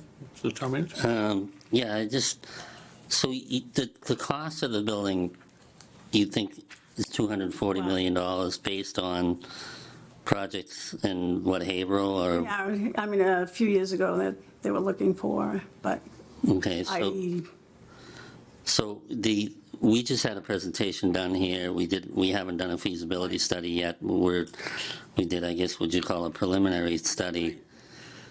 But we can tell you with certainty at least what the projected cost of the building would be. Like if we built a new school, it would be $147 million. I think it's kind of unfair to come in here and ask us to commit to a project when you have no idea what the cost of that's going to be, and you're pretty far along in the process. You should at least be able to project the cost. And you haven't done that. Or maybe that information exists somewhere and you just don't have it here I tonight. think it probably does exist, but also, I mean, that's what the feasibility study is But, for. well, you should still have an You just did a idea. Facility study, we're doing a feasibility study. Right, but even with just a facility study, we were And I able will to, apologize because I'm just thinking of other schools. I haven't, I don't remember it ever being mentioned at a meeting, but I'm sure it must have been. well, I know, but when you're coming in asking for $1.5 million for a study, you should, this board can't go to the voters and say, we're going to ask for $2 million for feasibility study, but you know what, I think the school in Haverhill costs $240 million. I know, all right. I mean, well, so I think they'd get laughed out of town meeting if they did that, so Well, at town I meeting, I would think have it's no unfair for you to come in here and not have a solid idea of what you're doing. And I hate to be the skunk at the lawn party, but the other issue I have with this is that, the original intent here was you created a stabilization fund, you were going to use that fund Yes. through retained earnings to pay for Right. these things. Now you're asking communities to come up with additional funds that wasn't in their own capital plan. That $405,000 exists nowhere in the Tewksbury capital plan. But you're asking us to take that out of our stabilization fund to fund a study that should have been funded through retained earnings, but it was not because funds were mismanaged in the Shawshene district. and, you're paying an outside firm to come in and manage your books. I think you need to get your fiscal house in order before you come to the towns and ask for this kind of money for a study for a school. You don't even know how much it's going to cost. That's just my I sent opinion. the superintendent a message. Yeah. I will say, it was mismanaged. We had a brand-new business manager and a brand-new superintendent. And, there was no money missing, but it should have been managed differently. And so that person is no longer there, and yes, we have someone else. We have a company that came in and is going through all the books and getting our budget in order. And I would hate, like I said, I would hate that after, I've been on the committee for 32 years. I would hate that for the first 29 of my 32 years, our budgets were great. Our budgets were pristine. And then because we hired a new business manager that was inexperienced, no experience, and things went a little south. And I will say, I wasn't really for her, but that's another day, I did not vote for her, that person, but Yeah, always had 9 things. But we have a plan in place now, and I apologize, I should have just said, I have no idea.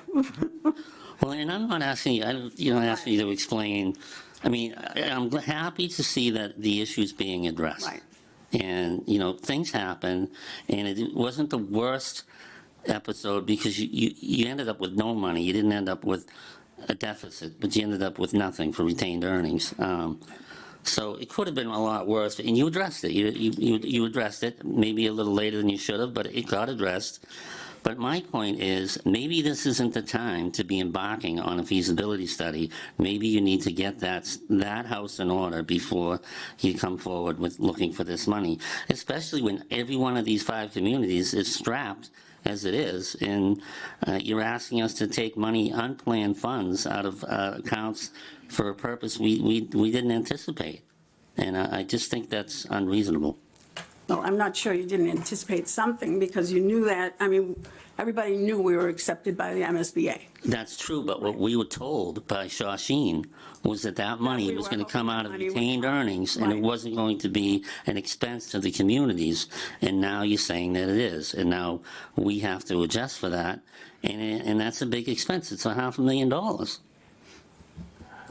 I know, it is. Mr. Chair, or Jim, so, if we could prior, again, I think maybe, I know we have to vote on the warrant because it has to go to, but I would like that information through the superintendent. I got the answer. Okay, if you can provide that. About how much it would cost? Yes. You just sent me 300 to 325 million. Okay, I think that information is critical, that we need to put that. It just jumped by. No, again, whatever the number is, whatever that number is, I think we need to have that number, so when town meeting is going to vote on this, we inform the voters. And I think that's something that we should really have a firm number. Just if you want to have the superintendent send something over to the town manager, they can get back to us, that we can provide to the residents at town meeting, so we know what we're voting on. Right. Again, I understand we have 350 Tewksbury students that are going there, and I think that's great. There's a lot of great programs. We just want to make sure that we're informing everyone of the exact numbers. Right. So I appreciate the position that you were put in. Right. So first of all, thank you for coming up here and answering what you can. Something needs to be done, not a question about that. There are clearly a number of questions that need to be answered, and my ask to you would be, if you can go back and have the administration make sure that they're communicating with the town manager, because historically, we don't approve or disapprove articles tonight, right? But I personally have a number of questions, and some of them were already raised, that need to be addressed. So as Mr. Ryder said, we can inform the voters, because while I don't agree with the timing, I understand you're already in the process. Right. This is, again, different than what was pitched to us last year. and the year before that with kind of what was coming up and what we should expect. So again, understanding with the position you're in, that there are a number of things that need to be addressed, and hopefully we can get those closed prior to town meeting and get some of those answers. I would say that I hope there are serious internal discussions about looking at pushing this out a little bit, just because of the unknown cost. The problem with, if we do not get this feasibility study funded, we have to go all the way back to the beginning. And that could be another 10 years or more that we'll even see anything, you know, and our building is not going to last that long. It's going to cost us millions to fix our building.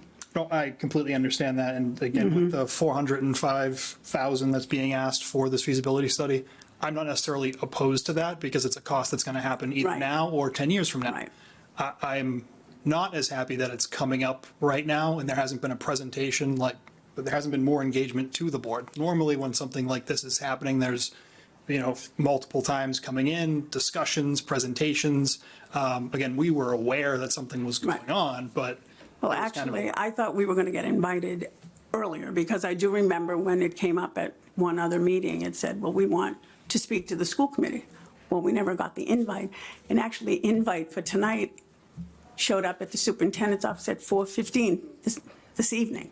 Well, I mean, to be fair, though, Right. if an article's being put on, somebody should be here to speak to that article, right? So that's kind of incumbent Well, on the administration to do. But we that. should know when you're going to do it. Well, just to correct the record, you were invited to the meeting was on the 24th, the meeting was then changed to the 23rd, and I let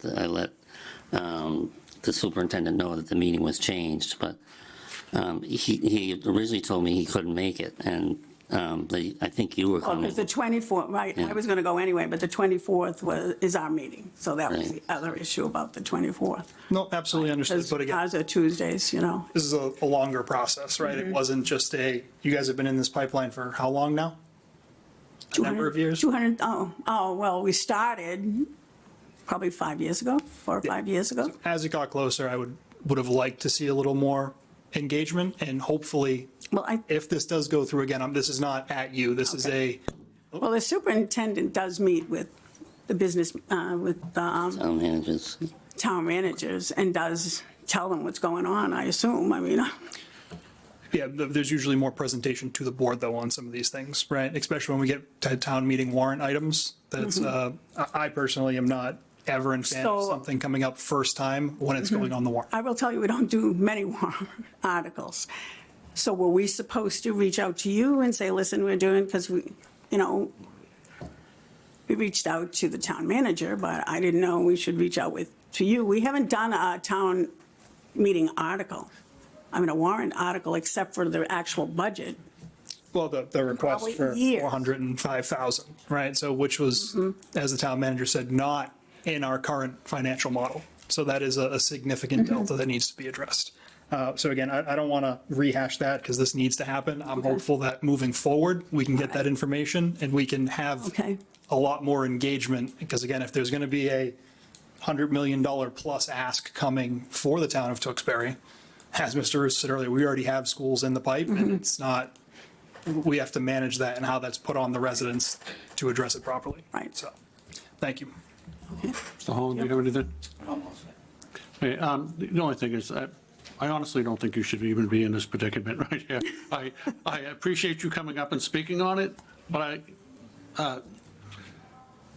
I get it's a new article, putting something up, but anybody who's looking for almost $500,000 should have the common sense of saying, we're going to come in and we're going to ask, we're going to give you advance notice, and we'd like to come and talk about it prior to a vote to going on a town. Well, I did, Yeah. No, I'm not saying you. I'm saying we Right. have yet to see the superintendent. Like, you're asking questions and you're sending text. You shouldn't be in the predicament of answering the text and saying those things. Somebody should be in front of us, giving those answers. We should have had a presentation. We should have gone through the numbers, how we got through, where are you coming up with those numbers? Like, all that should have been done at a time. You're doing wonderful, trying to fill in the blanks, but. Not it's really just like- wonderful, no. But like I said, it's just something where it's a number that yes, there may have been conversations on it. right. But when we have conversations saying we're going to have a stabilization fund that may fund it, and then there's whatever, like, we're not focusing on what's going on all the time with Shawshene Tech. I mean, yes, I'm sure there's meetings with the town managers giving updates, but, you know, when we sat and we discussed a lot of things, we talked about the numbers, the expectation of, oh, by the way, can you find $500,000 that you have sitting around? It's just not there. And so it's not that we don't want to help support. It's just, it's not the way residents should have it submitted to them. Like, okay, we have to come up with another expense. And something we were expecting when we thought there was going to be some money put in, like we voted to allow stabilization Right, funds, you did. raise money and things like that. That was the purpose. We were all supportive. Okay, let's go and do this, and this was going to happen. Obviously, some things didn't work, and especially when something's not working, that would have been the time to say, I'd like to come over, give somebody a heads up, this is what we're going to do, this is what we may propose in the fall meeting. And we shouldn't have to invite the superintendent. The superintendent should be reaching out to us, saying, we have issues, this is what it is, and I want to come over and address those issues and explain how we're moving forward. And like I said, you're doing a great job. And, well, I I just will- don't think that, I think that there should have been more answers, from my perspective at And least. I will defend the superintendent because he is also brand-new superintendent. Yep. You know, he's only been there a few years and took him a while even to reach out to the, No, but that's Town managers don't like all the better reason to have better Right. communication. Yeah. And I think it's a lesson learned, but we just All have to right. work through it. Okay. okay. Thank you very much. Thank you.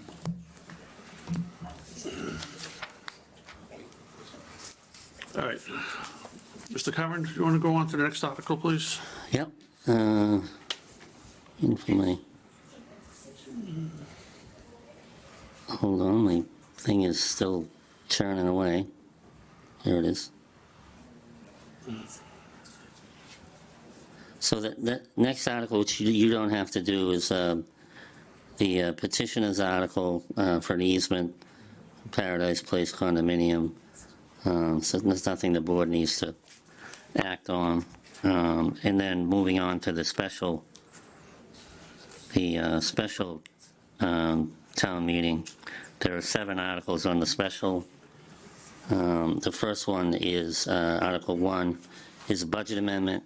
Now, like I said, some of these might be subject to change, but basically we're just moving surplus monies out of some accounts into some accounts that need money, and a focus on the accounts that need the money. Police regular overtime, we're looking at possibly $63,000 in overtime due to vacancies. Medicare, we're looking at $63,000. The school health fund is $160,000. Facilities, $5,700. Library regular salaries, $10,000. And library energy, $25,000. So $326,000 being moved into those accounts from these other accounts, which, oh wait, there it is. Moving in from assessor salary, town hall salary, energy salary, engineering salaries, highway salaries, fire regular salaries, some from town health, and some from the disposal, waste disposal account. So that none of that has any impact on the levy or tax bill or anything like that. It's just some reclassification of funds. Article 3, separating out is required under the charter. These are salary adjustments. Over the last year, we've experienced several positions where we were potentially losing some senior staff to other communities because because of the competitive nature of the business these days. So there's 5 positions that we're making adjustments to in order to remain competitive in the marketplace. The 2 chiefs, the DPW director, the building commissioner and finance director. So as you know, we just, our finance director just left, and we just hired a new one, so we needed to make an adjustment to that in order to fill that position. And we thought we might lose our building commissioner for the similar reasons.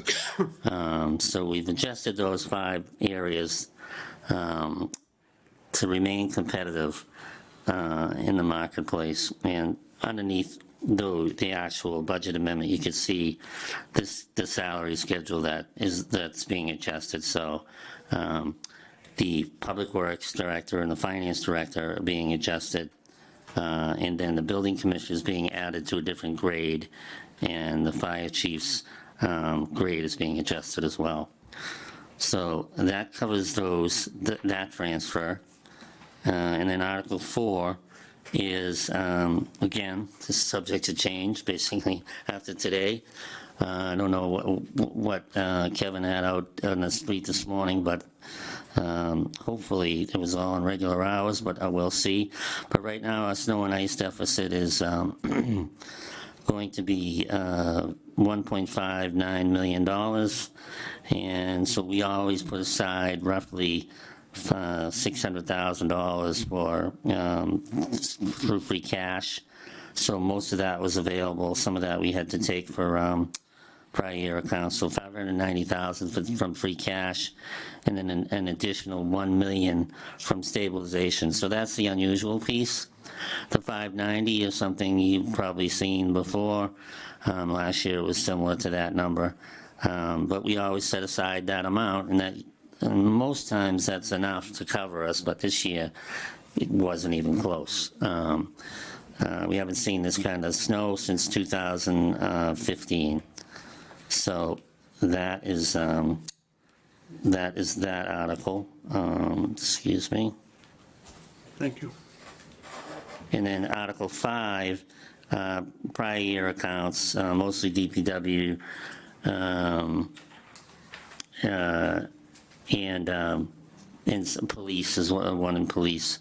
And those are just need to be funded. They can't be funded with current year funds, so we're funding them with free cash. So it's $9,600 in prior year bills.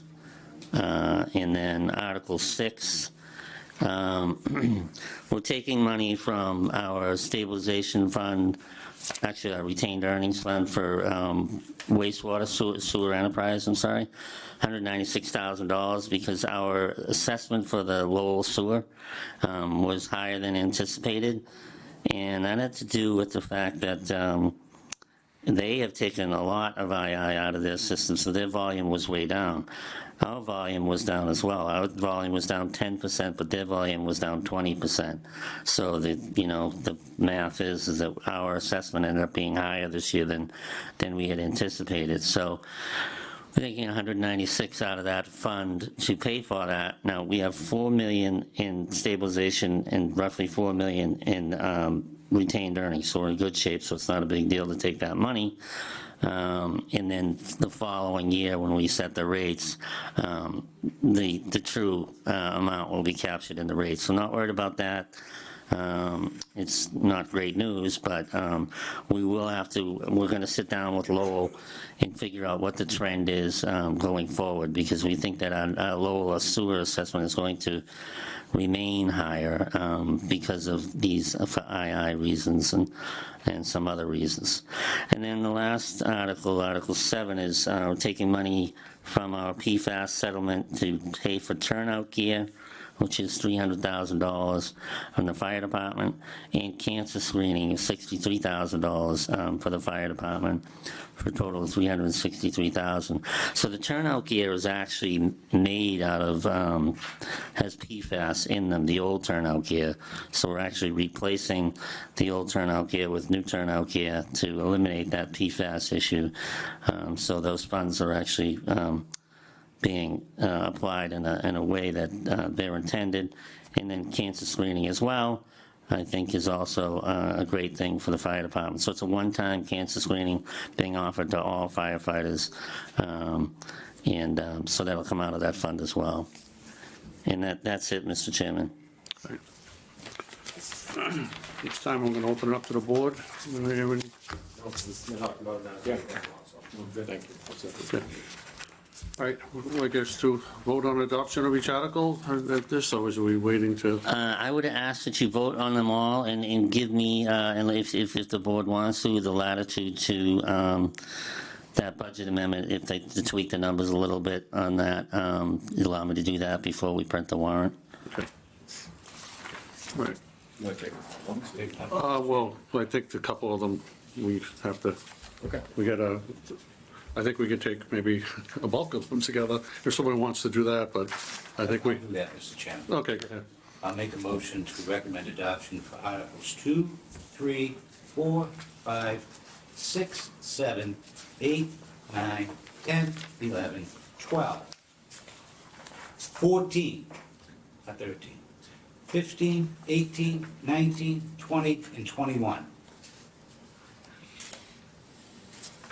13 CPA.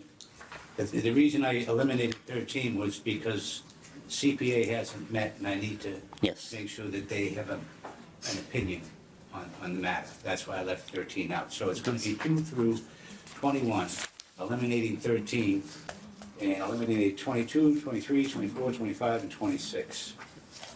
I'll make the. Point of clarification, so when we say eliminating, you mean not voting on right now? Not voting for recommended for adoption. Thanks for the clarification. I'll second that motion that Mr. Holland made. Okay, so I have a motion and a second. All those in favor, please state by saying aye. Aye. Aye. Chair votes aye as well. So, Mr. Chairman, this is a point of clarification too. On the Shawshene article, when I read through the charter, and basically, they have the ability as the school committee for the district to submit an article, and it gets placed on the warrant, so it doesn't require any action by you. It's on there, and it's there for the town meeting's consideration. Yeah. Yeah. On the other articles, was there any conversation about deferring to the applicant, because we have, that's, I make a motion, Article 22, 23, 24, 25, and 26, that we take no action. okay, okay. Okay, so we got a motion and a second. All those in favor, please state by saying aye. Aye. Chair votes aye as well. Okay, that covers it, so at least there was a vote on that. I All appreciate right, it. thank you, Mr. Chairman. Okay.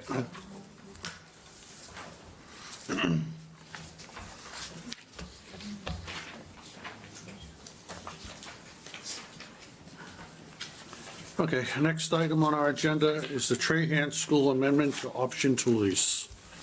Thank you, Mr. Chairman. This item is just to extend the period for the option to lease by 3 months, based on the fact that it took some time to execute these documents, so they wanted 3 months extension. So from the original date was December 31st of 2030.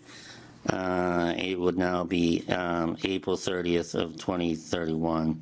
So that gives them an extra 3 months to execute the option to lease.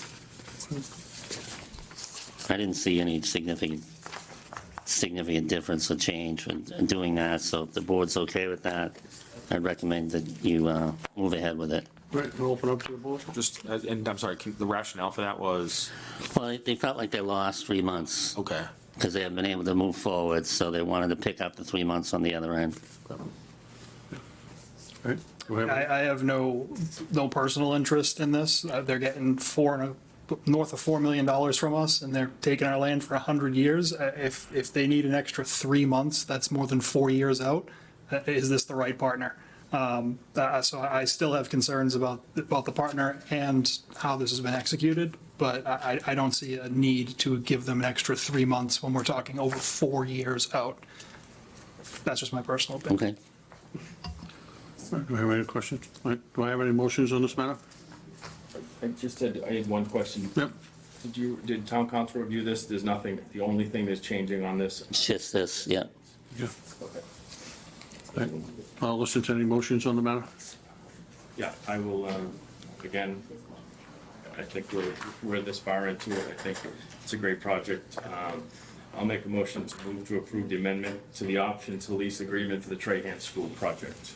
I have a motion. I got a motion and a second. All those in favor, please type in saying aye. Aye. Any opposed? I got one opposed. Chair votes aye as well. It passes 4-1. Thank you. Thank you, Mr. Chairman. Okay, next thing we have is open meeting law complaint, Hillman Energy HCA. So, Mr. Chairman, I recommend that to refer this to town council to respond to the complaint. All right. All right, do I have any questions or concerns? I have a question. So it looks like this was filed almost a month ago. Why is this coming to the board now when we have a 14-day response window? No, was it filed a month ago? Through the chair. The chairman was never given the complaint. The complaint was only given to the town manager and myself in our office. So the chair was not aware of the complaint when we were setting the agenda. Thereafter the fact, we all realized we had the complaint because the town clerk made us aware. Once Mark became aware of it, it was put on this agenda for tonight. But without the chair being aware, it couldn't make it onto the agenda. All right, do I have any motions on this matter? Yes, again, I think, make a motion that town council reviews this, move to refer to open meeting law complaint to the Hillman Energy Center, HCA, to town council to respond. I got a motion, do I have a second on that? Second. I got a motion and a second. All those in favor, please state by saying aye. Aye. Aye. Chair votes aye as well, it passes 5-0. All right, next item on the agenda is naming of town hall. Ms. Reed, if you would join us. How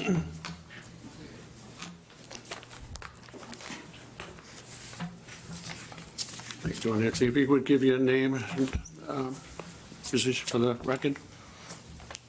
Well, thank you, Mr. Chairman, for taking the time on this busy night to take up this topic. Apparently, been waiting a long time to do this. And apparently, there is no good night to come into the Board of Selectmen.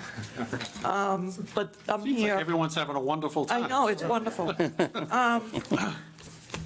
So this whole thing started a few years back when I came upon some information by accident online.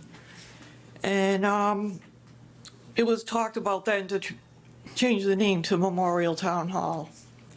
I'll make it short.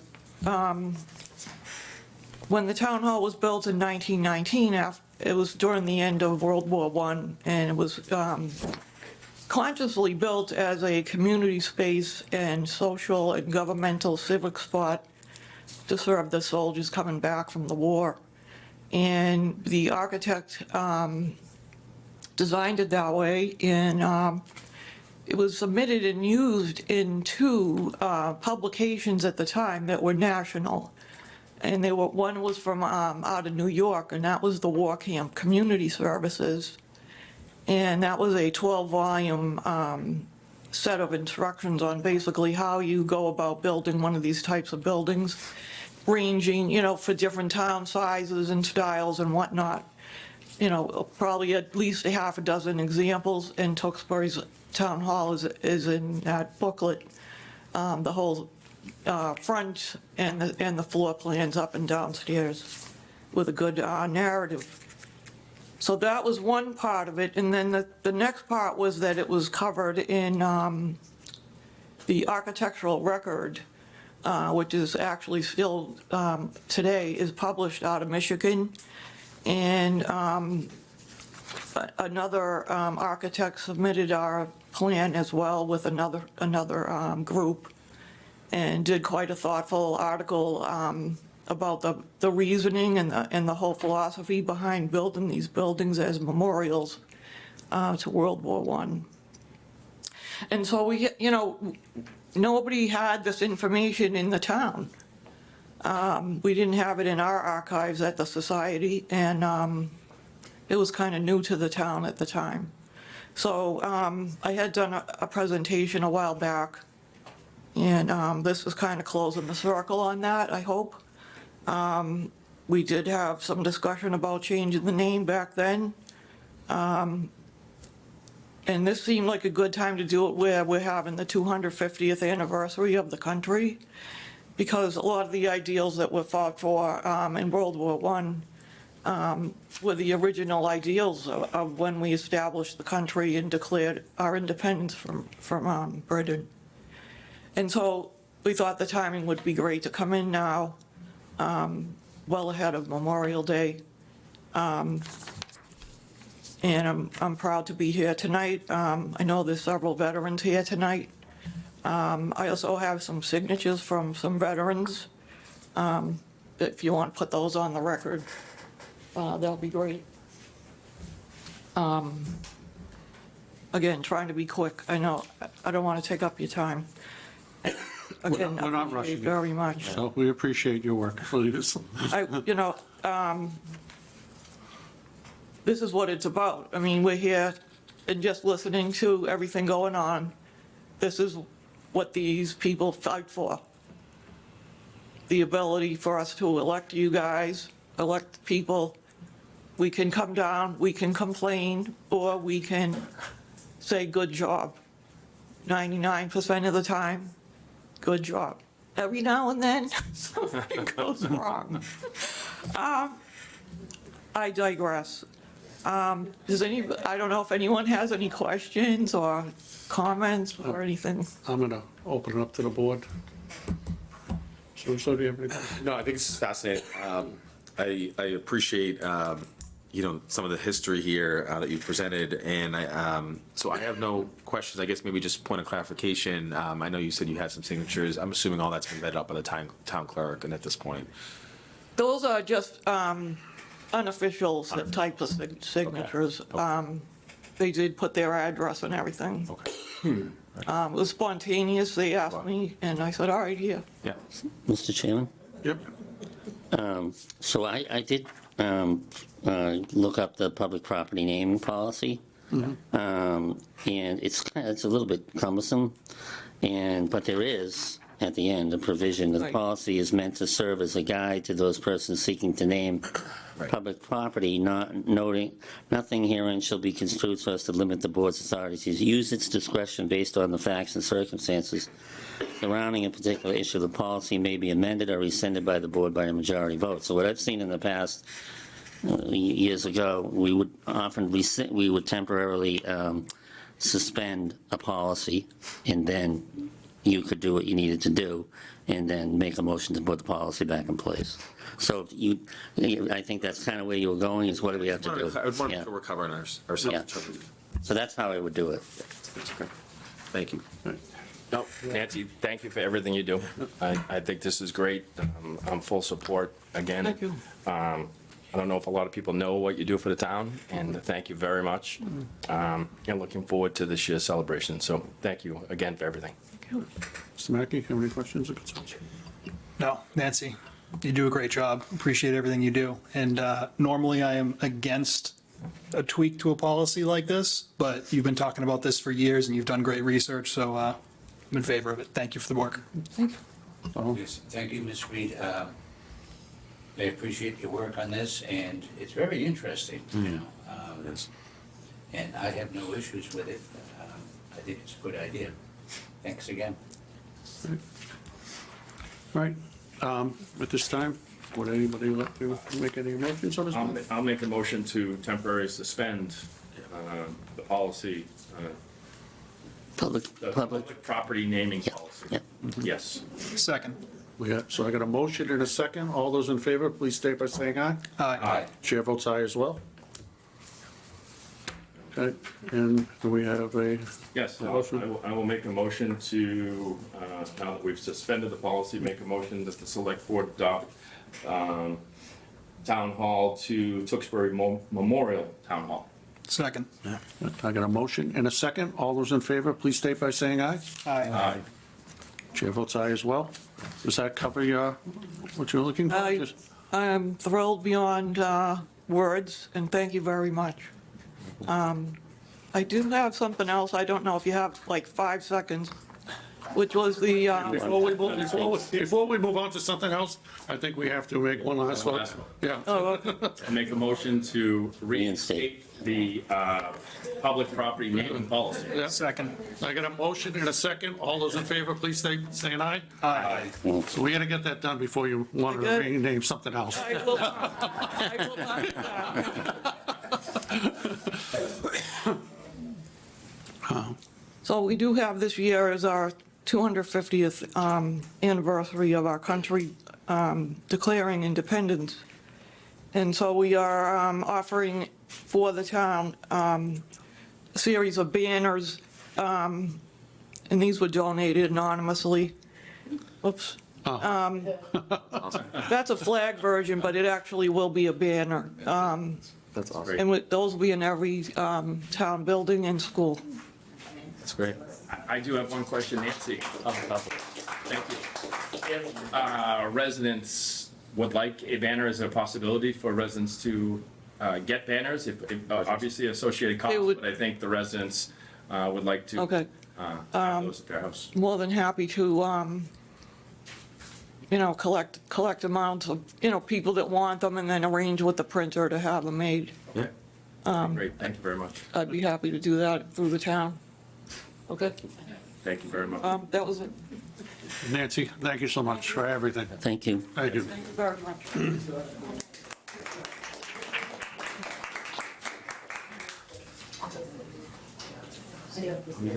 All right. The next thing we have is the Shawshene Valley Tech warrant, but I think we, Covered that. so. All right, we're going to go on to town manager. Okay, thank you, Mr. Chairman. I'll just go through the report because I know you really haven't had a chance to see it. So FY27 budget priorities from the delegation, Rep. Robertson and Rep. June, oh, thing tested out here again. Win. Okay, we're able to include $75,000 for Tewksbury in the fair share education and transportation spending bill, which the housing bill passed last week. This is still early in the process and the bill language could change. Our representatives will continue to work with their colleagues to ensure the funding is in the final bill. Provided further that not less than $50,000 shall be expended at Tewksbury public schools, and that $25,000 shall be expended for pedestrian safety, so basically sidewalk money.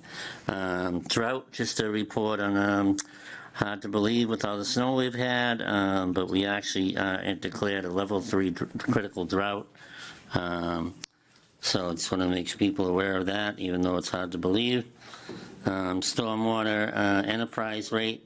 The DPW performed an analysis of stormwater enterprise rate for multifamily property. So we'll kind of look at ways not to raise any rates, but to try to capture revenue in different ways. So we haven't finalized it yet, but I just wanted to give the board sort of a heads up that what we're looking at is that multifamily residents right now are prorated if you are if it's less than 3 units.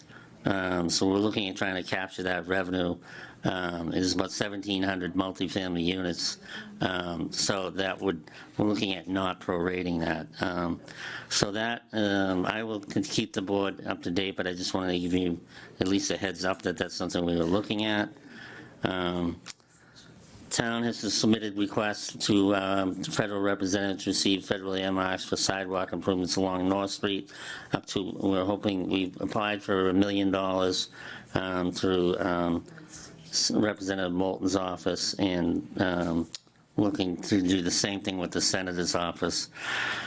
We also sent a letter to the state delegation regarding grants and MBTA non-compliance, asking our delegation to re-examine the impact of these grants that don't necessarily have they don't have anything to do with, housing and, some educational programs are suffering as a result of it, and some other programs are suffering as well, and we're asking them to revisit that. So we sent that letter out this week. School capital, I went over that in the town meeting, but the warrant, but I just wanted to make, it did come in late, so I wanted to put it in the report. Then the last item is, there's a long report in here about the process for the water meter MTU changeout program, because there was some concern. There was a post online last week about notifying people that if you've received several notices, that you could have, that you could be in danger of having your water shut off if you don't address it. So, in the interest of clarification, I put this in the report, exactly what the process is. And so just for people watching at home and anyone who saw that post online, which was subsequently removed, if you receive a notice, if you receive 2 notices, you'll end up receiving a final notice where you're notified that you have to take action. And most people do. To give you some context, there's only 17 instances where people are in that final notice stage, because people generally eventually, you know, including myself, not with this, but with other things, you know, you finally catch up to it. So if you have an issue and you're concerned, just you can call my office or you can call the DPW, just to make sure that, you know, we're not running out there tomorrow to shut anybody's. There's a lot of notice that happens before something like that can happen, and there's a lot of things that prevent that from happening. If there's an illness, if there's young children, seniors, and things like that. So it's not something that is that people need to be really worried about. But what we're trying to do is get the meters replaced. And currently in the first phase, there are still 600 units out of 6,000 that we haven't been able to get replaced. So we're just urging anyone who hasn't done that yet to reach out to the DPW if you did get one of those notices, and schedule an appointment to have Hydro Utilities come in and change it out. And then lastly, the Chief's Award was given to Community Engagement Officer Assad, who anyone who knows him, and I don't know how you couldn't know him because he's all over the town. So he received an award. Officer Assad is being recognized for his hard work, dedication, innovation, and leadership in the community engagement. He has taken tremendous ownership of how we connect with our community, most notably through managing and growing our social media platforms in a meaningful way. His passion for his work is evident every day, whether he's highlighting the great work of our officers or sharing important information and building trust through transparency and communication. Jacob consistently goes above and beyond. The time and effort and pride he puts into engaging with our community does not go unnoticed, and we are fortunate to have him representing Tewksbury Police Department. So congratulations to Officer Assad, and thank you for his continued commitment to our community. So the police department does an excellent job in public relations, which can't be overemphasized in today's world. They've really got that down, and the person leading the charge doing that is Officer Assad. So thank you to him, and I'm glad that he was recognized by the chief. So if you have any questions, I'll be happy to answer them. Any questions? The only thing I have is that notice thing. Yeah. You know, there was a little bit of concern. We've received a bunch of calls on the thing, and I think a lot of it is communication. You know, one of the things that's going on, and I know it's a last notice type of thing, but there was also some notices going out for water meters and gas meters at the same time. I'd love to communicate a little bit better with National Grid, because they come out and it seems like each year they send out a thing that we're replacing gas meters in the middle of the winter. It drives me crazy. You know, it's like, I don't think we should be replacing gas meters in the middle of January and February, when especially this winter that we just had. Right. So I think there could have been some mix-up. I think we can do a little bit better on communication when we're doing that out, so I think we can work in that. I appreciate you putting taking that post down, and maybe getting something out that's like explaining. I know you've done your due diligence of reaching out and sending things out, but, you know, like I said, last effort, because you know a lot of people. Is there any way that, like, while we're doing this, has there been week of ability for people to switch out meters and things, because there's a lot of people working 9 to 5 that may not be around to do those type of. So that is an issue, and I will, I'll speak to the DPW director about seeing if there's kind of an amendment or something we can negotiate with that contract we have with, was it Hypo or HIP? Name of that company, Hydro Utilities. Hydro Utilities. So I'll see if that's a possibility. Yeah, because that might help some people. I'm you know. guessing that may be an Yeah. issue where some of the people are just, Yeah. it's like trying to find that time. Because I did talk to a couple of people and they did say they called Yeah, and they were on wait a number of times, so they couldn't get through on trying to find the right time. And when they did, none of the hours worked for them because they work. So, Yeah. like I said, I think we can do a better job with communication. So let's try to figure that out in the future. We'll move on forward. okay. I'll check that out and see if we can do that. I appreciate that.